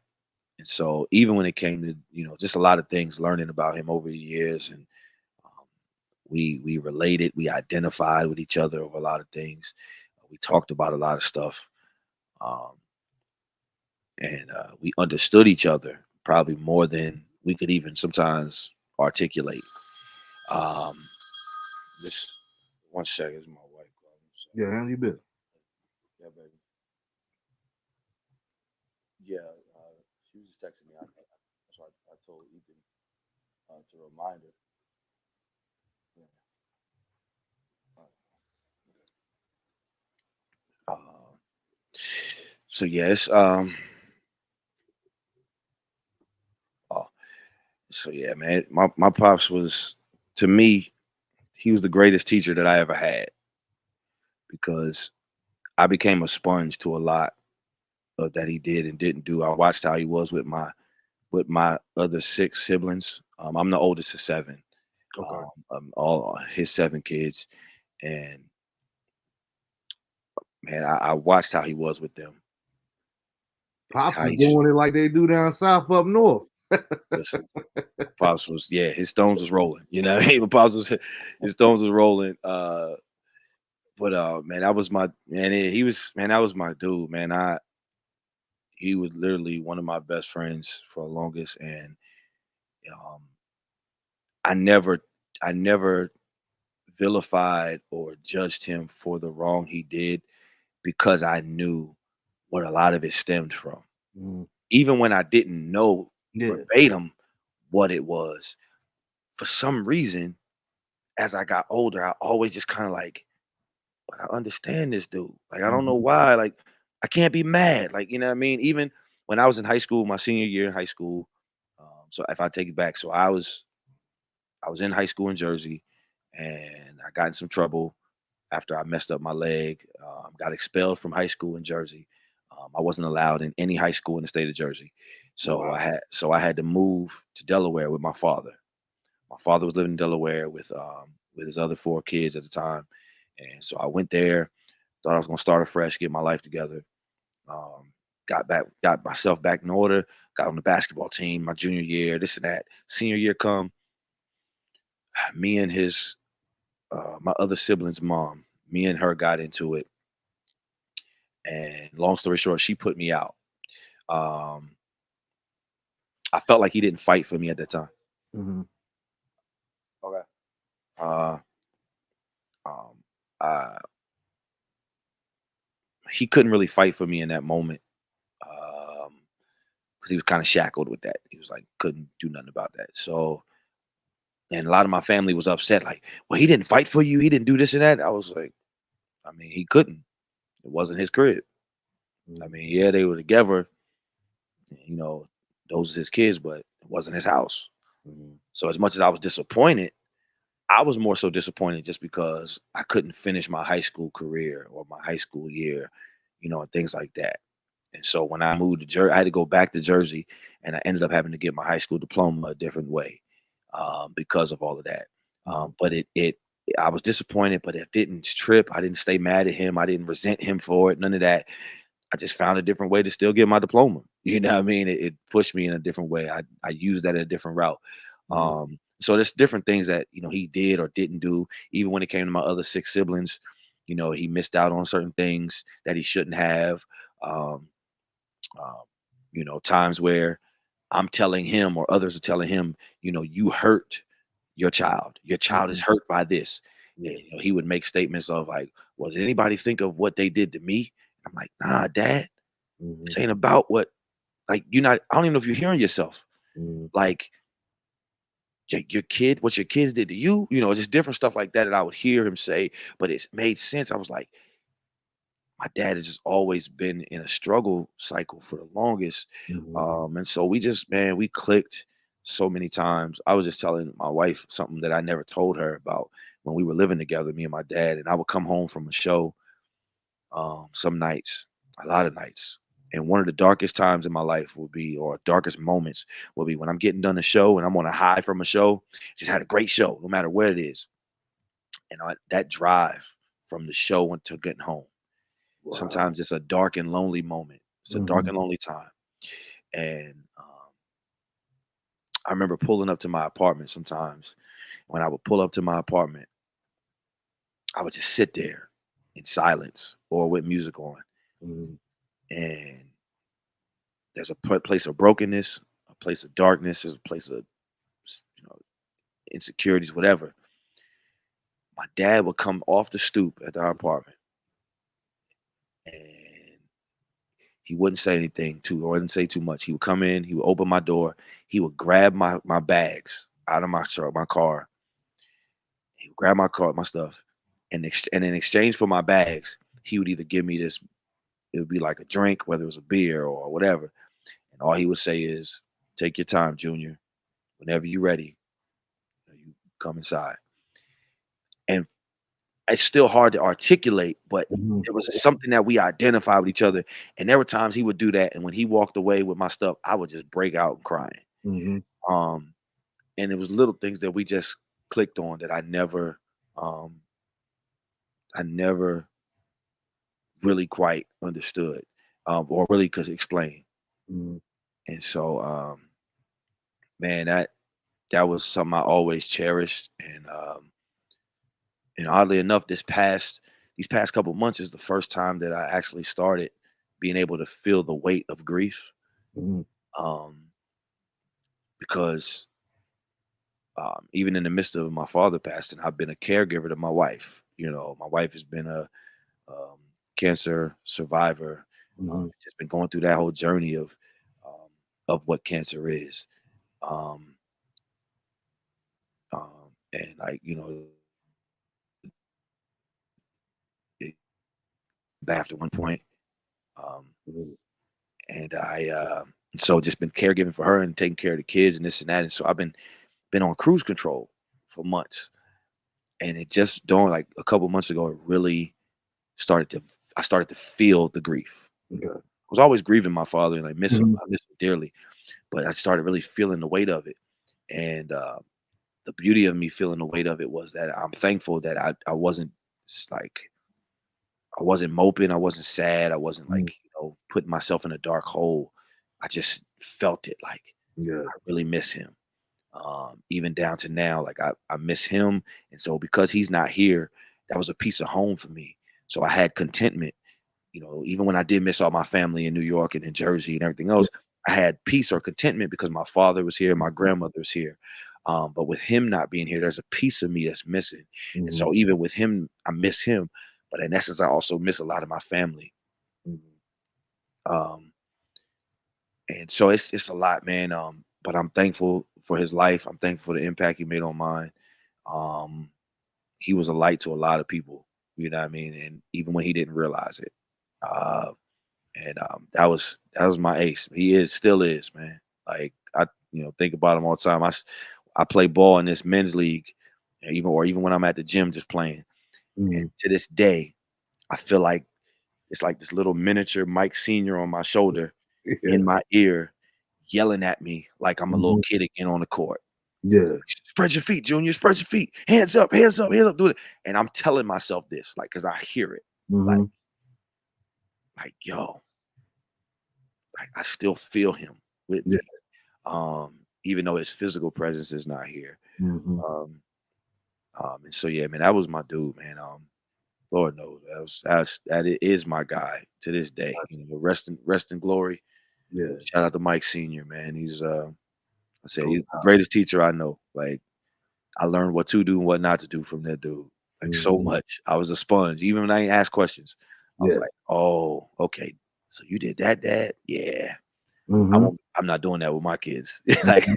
you feel Yeah. me? I'm not doing this with my kids because I saw how it benefited or didn't benefit me and my six Mhm. siblings.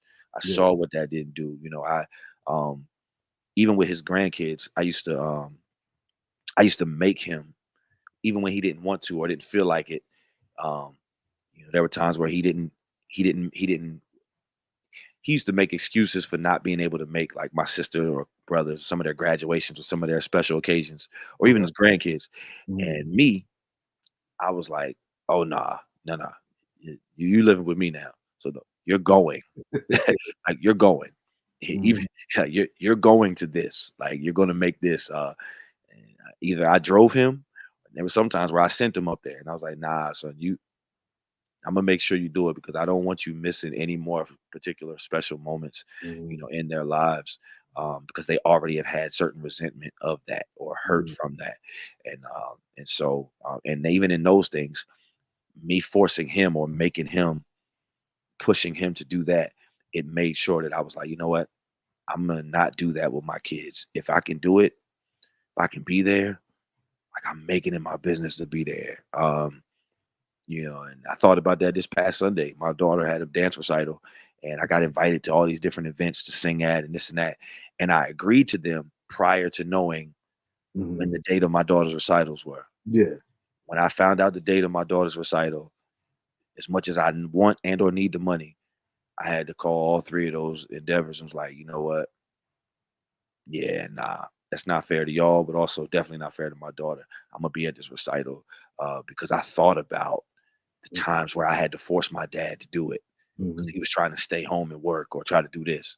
And I was Yeah. like, yeah, no, I'm not doing it. So yeah, man, that was my guy, man. Greatest teacher I know that I got. You know. I love it, man. Shout out to Pops, man. Yeah. But like I said, man, we're gonna get ready to get out of here, man. One thing about me, I need you to know as a brother, that I don't play with that word and I don't overuse it. Yeah. But what I will say to you publicly is big bro always here for you. You know what I mean? I Legit. was I was excited. I always think about every time I see them post something, I think about it how because we really got to kick it at the Norwoods At wedding. the wedding. Yeah. You a ride, shout Yeah. out to Ryan, you know what I mean? But it was like, you know what? I knew you from a distance, but that was like the first time we got to really, you know what? Okay, this is Yeah. not the guy that I thought he was. This is exactly who I thought he was. You know what I Yeah. mean? Because he's genuine. Is no front. It ain't no this here at church. It ain't no this outside of church. He walks that line, his path, according to his personal convictions. And I Yeah. love and respect that because there's not enough people that are real enough to own who they are or be comfortable in their own skin. We want to Right. be like the Father in the gospel. We want to be like this one, or we want to be like that one, where God called you to be you. How Right. about instead of being a carbon copy of somebody, be the original first edition of yourself? Gotta be. And I'm if you always. embrace that, man, I'm telling you, life's become so much easier. You might go through more hardships, but guess what? You're better prepared for them because you know that you're not doing it in your own strength anyway. So Right. having said all of that, bro, I want you to know, big bro, always here for you, man. I You ever need appreciate to pray, I'm here for you. You need to talk and don't talk at the same time. You know what I it. mean? Right. Even when you talking about you and your dad, I totally get it. You know Yeah. what I mean? Because sometimes it's just like Nah, you ain't gotta say nothing. You know what I mean? We just gonna go. We just gonna kick it. We're gonna Just go go shoot kick some it. pool, or you know what I mean. Just go break some bread or whatever. Talk about something else that like Exactly, just need exactly. that proximity. Like Yeah, legit. and know that people are really there for you. You know what I'm saying? So that's why I said I wanted to mention that publicly. Yeah. But we getting out of here. The show is gonna be on YouTube. Tell all the people how to get the music. Yeah. You know what I'm saying, and about your things that you got going on. But the reason I mentioned the YouTube because somebody might see this next year. Somebody might see this 5 years from down the line when our homies and all that did. Just share something with the brothers that you think might help them if they see this, no matter where they are in life, no matter what they're facing. Man, there's a lot of things I could say, but man, first off, stand on your truth, embrace it. You don't have to be married to it, because the more you try to be married to it, um, it can hold you hostage. Because the truth, or the real truth, is not what you go through. A lot of times, it's what you tell yourself, and you have to start being able to tell yourself what God says you are Mhm. and who you are. And I had to realize that, and I'm still figuring that out to this day. Um, it's a daily walk. It's a daily journey in figuring out who you are in and through Him. But also, man, just knowing that there's nothing that you can do that's going to ever make God love you any less. That's the reality. I'm a living witness. Mhm. There's nothing you can do that'll make Him love you any less. And the more you walk in that, the better you not only just live your life, but you live your life trying to love Him, not just try to please Him, but to love Him. Because when you love somebody, you do everything you can to not displease Him. Mhm. Like, I don't want to disappoint Him. I just don't want to disappoint Him. I ain't gonna get it right all the time, Mhm. but I don't want to disappoint Him.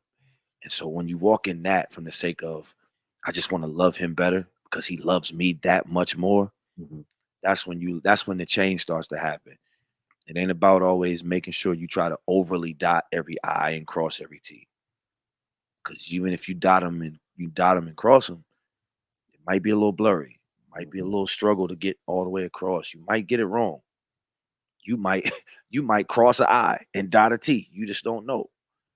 But if you continue to just strive to love on Him because He loves you, that's when the real change comes in your heart, in your mind, man. So if anybody of you watching this, man, He loves you. There's nothing you can do to change that. And the wise philosopher said a long time ago, dream like you living forever, but live like you dying today. Absolutely. That's what I got, man. I That's love just that's just one thing. it. Yeah, man. We definitely got to do it again, man. We definitely got to do it again Please do, because man. I like having real people on here that I can have real conversations with. And that's the beauty of the show to me. Like, Yeah, yeah, I could send you a list of questions and you can come up with the good answers and all. But I just like having regular, real conversation on I the appreciate spot. that, son. You know what I mean? I appreciate that. I had a learned experience a few years ago with an interview, and that, I mean, that's my dude, it's my man's. I don't have nothing against him. He gave me a list of questions, and then when he gave me a list of questions, he had a couple. I call them sub questions that he asked Mhm. in the midst of those questions, and in essence, one of those sub questions um, kind of got me in trouble, in a sense. We talk about that offline, Mhm. but I learned from it. I owned, my part on it, but it also let me know the politics of, like, whether it's interviews or these conversations, and Mhm. knowing, how I respond, and just being more intentional with that too, um, because there, like you said, somebody might watch this and um, those who watch this may be inspired, but then there's the other side, unfortunately, that somebody that Mhm. might see this and they might take the wrong thing or take Mhm. something and make it a Mhm. wrong thing. They might change the Exactly. whole narrative. And Mhm. I yeah, I cringe off of stuff like that, but I'm aware now, more aware than Mhm. I ever have. So I try to be mindful with that too. Like, man, I don't just watch my P's and Q's on Yeah. that, but also knowing who I'm doing it with. Like if I know I'm Mhm. talking to somebody like you, or if Ron, what I mean, or Yeah, certain yeah. other people that I do life with, Mhm. then I can talk and Yeah, still be exactly. me and and know that I'm approaching it the right way and it not be vilified Mhm. or flipped the wrong way. But if I'm talking to somebody that I might know or might be cool with, but we not as tight, they won't even know Yeah. to what degree of what they're asking, not let Mhm. alone, what their intent is. Because my intent could still be, hey, Absolutely. my intent could be I'm trying to help somebody, I'm trying to Mhm. do this and that. But somebody from the untrained eye or somebody from the outside looking in, their intention might be something different or malicious, and then it just causes a lot. But yeah, that's no here nor there. But I'm just appreciative to have this conversation and chat with a big brother. You know what I mean? And Yeah. somebody that I know that ain't just somebody like, yeah, we cool or we acquainted. Like, nah, Yeah. like you my man. You know what I mean? Yeah, yeah, And yeah, we no can doubt. talk about a lot. You know what I'm saying? And still keep it holistic, Mhm. keep it holistic, keep it pure, keep it street, but Yeah. also, and still keep it, spiritual. You know what I'm saying? Mhm. There's still a spiritual aspect to this because of our camaraderie and our Mhm. proximity with each other. Yeah. And everybody don't have that. You know what I mean? Yeah. So yeah, shout you Yeah. out. Be You know the what I'm thing. saying? And Appreciate it, man. I sure yeah, appreciate it. That was my main thing with creating this 3.5 years ago, bro. yeah, There's never no ulterior motives here. There's no hidden agendas, and I want to give people a safe space. And we right. absolutely don't do messy whatsoever. Facts. I'm not doing anything for no clickbait. We're not doing all of that there. I Yeah, need people to feel comfortable and safe because I'm a man of integrity. right. If I give you my word that look, it ain't gonna be nothing shady. You know what I Yeah, mean? If anything else, I might ask some guests one time, what's off limits? But right. you know what I mean? If that's the case, cool. But I'm never going, well, let's go here and all that there, you know what I mean? And I don't need I really felt like it was the spirit to have me ask you about your pops. Because I that was one of those questions that I would have asked you beforehand before, but I just really felt it in my spirit. Like I wanted to hear because I seen the pictures and I seen the post and you know what I mean? I know what your dad really meant to you. So I Yeah, kind of wanted you to speak to that because there's not enough fathers that have that connection or relationship or lack thereof with yeah, their kids. And we got to do better with communicating with our children. Me as a father myself, you know yeah, what I mean? The father of an artist. It's like I gotta find a way. I gotta find a way to for God to be say, you know what? I'm proud of you, the father that you are. yeah, You know, I'm already proud of the man that you are, but I need him to be proud of me in every aspect of my life. yeah. You know, that's one of those things that I got to work on. You know what I mean? And Oh, I I'm feel you. committed to working on it because Yeah. I mean, that's for all of us as yeah, fathers, you know what I mean? It's a daily journey, with my girls and my sons. Like mhm, like I don't they could tell anybody that I'm daddy of the year or greatest in the world, but I'm appreciative, but it's also a motivation for me to like how do I be better than I was mhm, the last time? How absolutely. do I be better than their last birthday? Even if I don't spend more money or none of that, but like just how do Mhm, I nurture them better? Like I'd say, and I'm a better nurturer as a father because my father wasn't really nurturing, you know what I mean, to any of us.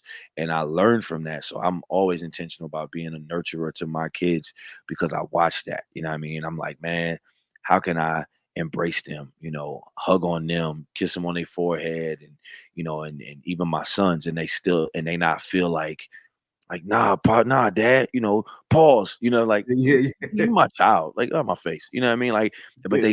they still feel that security and comfort Mhm, from their masculine father, you know what I yeah, mean? They don't feel out of place or awkward, mhm, and that's just things that we all gotta continue to strive to be. It don't matter, what we do, right or wrong or indifferent, you know what I mean? So, I feel you, yeah. in every aspect, legit. So Michael Georges Jr. Yes, sir. on IG, Michael Georges Jr. on Facebook. Please go Yeah. follow. And how can they go about purchasing the Christmas joint? Same thing, Michael Georges Jr. On all digital platforms. If you type that in, you'll find not only Christmas time is here, but Angels we heard um, from a couple years ago, and other Christmas records, other singles. I got a live album of myself and my band that I've had for the past 11 years, Anti Gravity. Shout them out, and they'll have they'll. I'm working on something, plotting some things to work some stuff out with them to bring it out to commemorate these 11, almost 12 years of us being a group slash band. Also, with me being a solo artist now, I have a solo album that I am uh, in the closing stages of releasing. So that'll be out soon. And I was able to thankfully put this Christmas single out to get people back aware, like, yeah, Mike's still out here doing music, you know what I mean? Because being a caregiver and all the other stuff, I was kind of like just, I was still leading worship and all that, but I wasn't really recording. So Mhm. I was, just taking care of home. And so to be able to put this out and put the work in between that and the album, Mhm. I'm thankful, man. And I'm excited for people to hear this album because just like they heard these Christmas singles, Mhm. they're not going to hear the general. They're Yeah. about to hear Michael. You know what I Yeah. mean? And that's what Wow. I want. I want people to see that difference. Um, so that way when I do put out some more general and anti-gravity, Mhm. they'll be like, oh, okay. Yeah. So same energy, different, different thing, whatever. And so when they hear this album, they'll be able to see the difference, of who I am and get to know me as this new person, or this different person, the husband, the father, the full-time father. Mhm. I was a single father, but now I'm a full-time father, all the way. So it's just a lot, man. So I'm excited, man. So Michael Georges Jr., type it in. If you put Michael Georges, you're probably gonna pick up something from George Michael or Michael Bublé. So you might want to put in Junior, and Mhm. please, with Georges, if you see how it's spelled, please add the S to Georges, because if you don't add the S, you will again see George Michael. and um and so yeah, that's how they can find all my music, man. Just stay up to date with everything I'm doing on social media, via social media. All right. I don't have no special events coming up yet. Other than just, spending time with the family for the holidays, and just pushing this Christmas single for the rest of the month. You know what I mean? I want people to add it to their playlist while Mhm. they packing, gifts, and while they Yeah. putting up their ornaments or decorating, cleaning up, cooking. Add it to the playlist. You can listen to the original version, and then you can listen to my version, Mhm. or you can just listen to my version. It's all good. I just You want know people to, what I mean. I just wanted people to be nourished and enjoy that vibe. You know what I no mean? doubt. You may even be chilling with your female or your husband, your spouse, while you Mhm. listening to this, embracing the holidays, because Mhm. it'll give you that feel too, some soulful, R&B feel. So yeah, Yeah. I love it, man. And please do me one last favor, y'all. I'm out there just those snippets. We need y'all to go out there and actually purchase. please download, It's part of the community. please download. Download. You know what I mean? Just let's support the brother and to I'm support his dream. Because as I'm he blow up, we all blow up. I'm You feel what I'm saying? contemplating if I'm gonna pull this same thing that the Christian rapper D1. I'm Mhm. contemplating with this album, like if I should, release it and tell people to name their price. You know what I mean? It like it actually comes to the cost, and then just through all these other streaming platforms. Because Spotify is OD right now. They doing something weird, and some of these other ones probably gonna follow suit. With I've these been stream hearing that. numbers. Yeah. Yeah, so I like the platforms because it broadens the, I guess your network or your Mhm. market to a degree, but at the same time, like Don't label it financially, the process. Yeah. yeah, financially, it just becomes a strain for a lot of us, you know, especially us who are.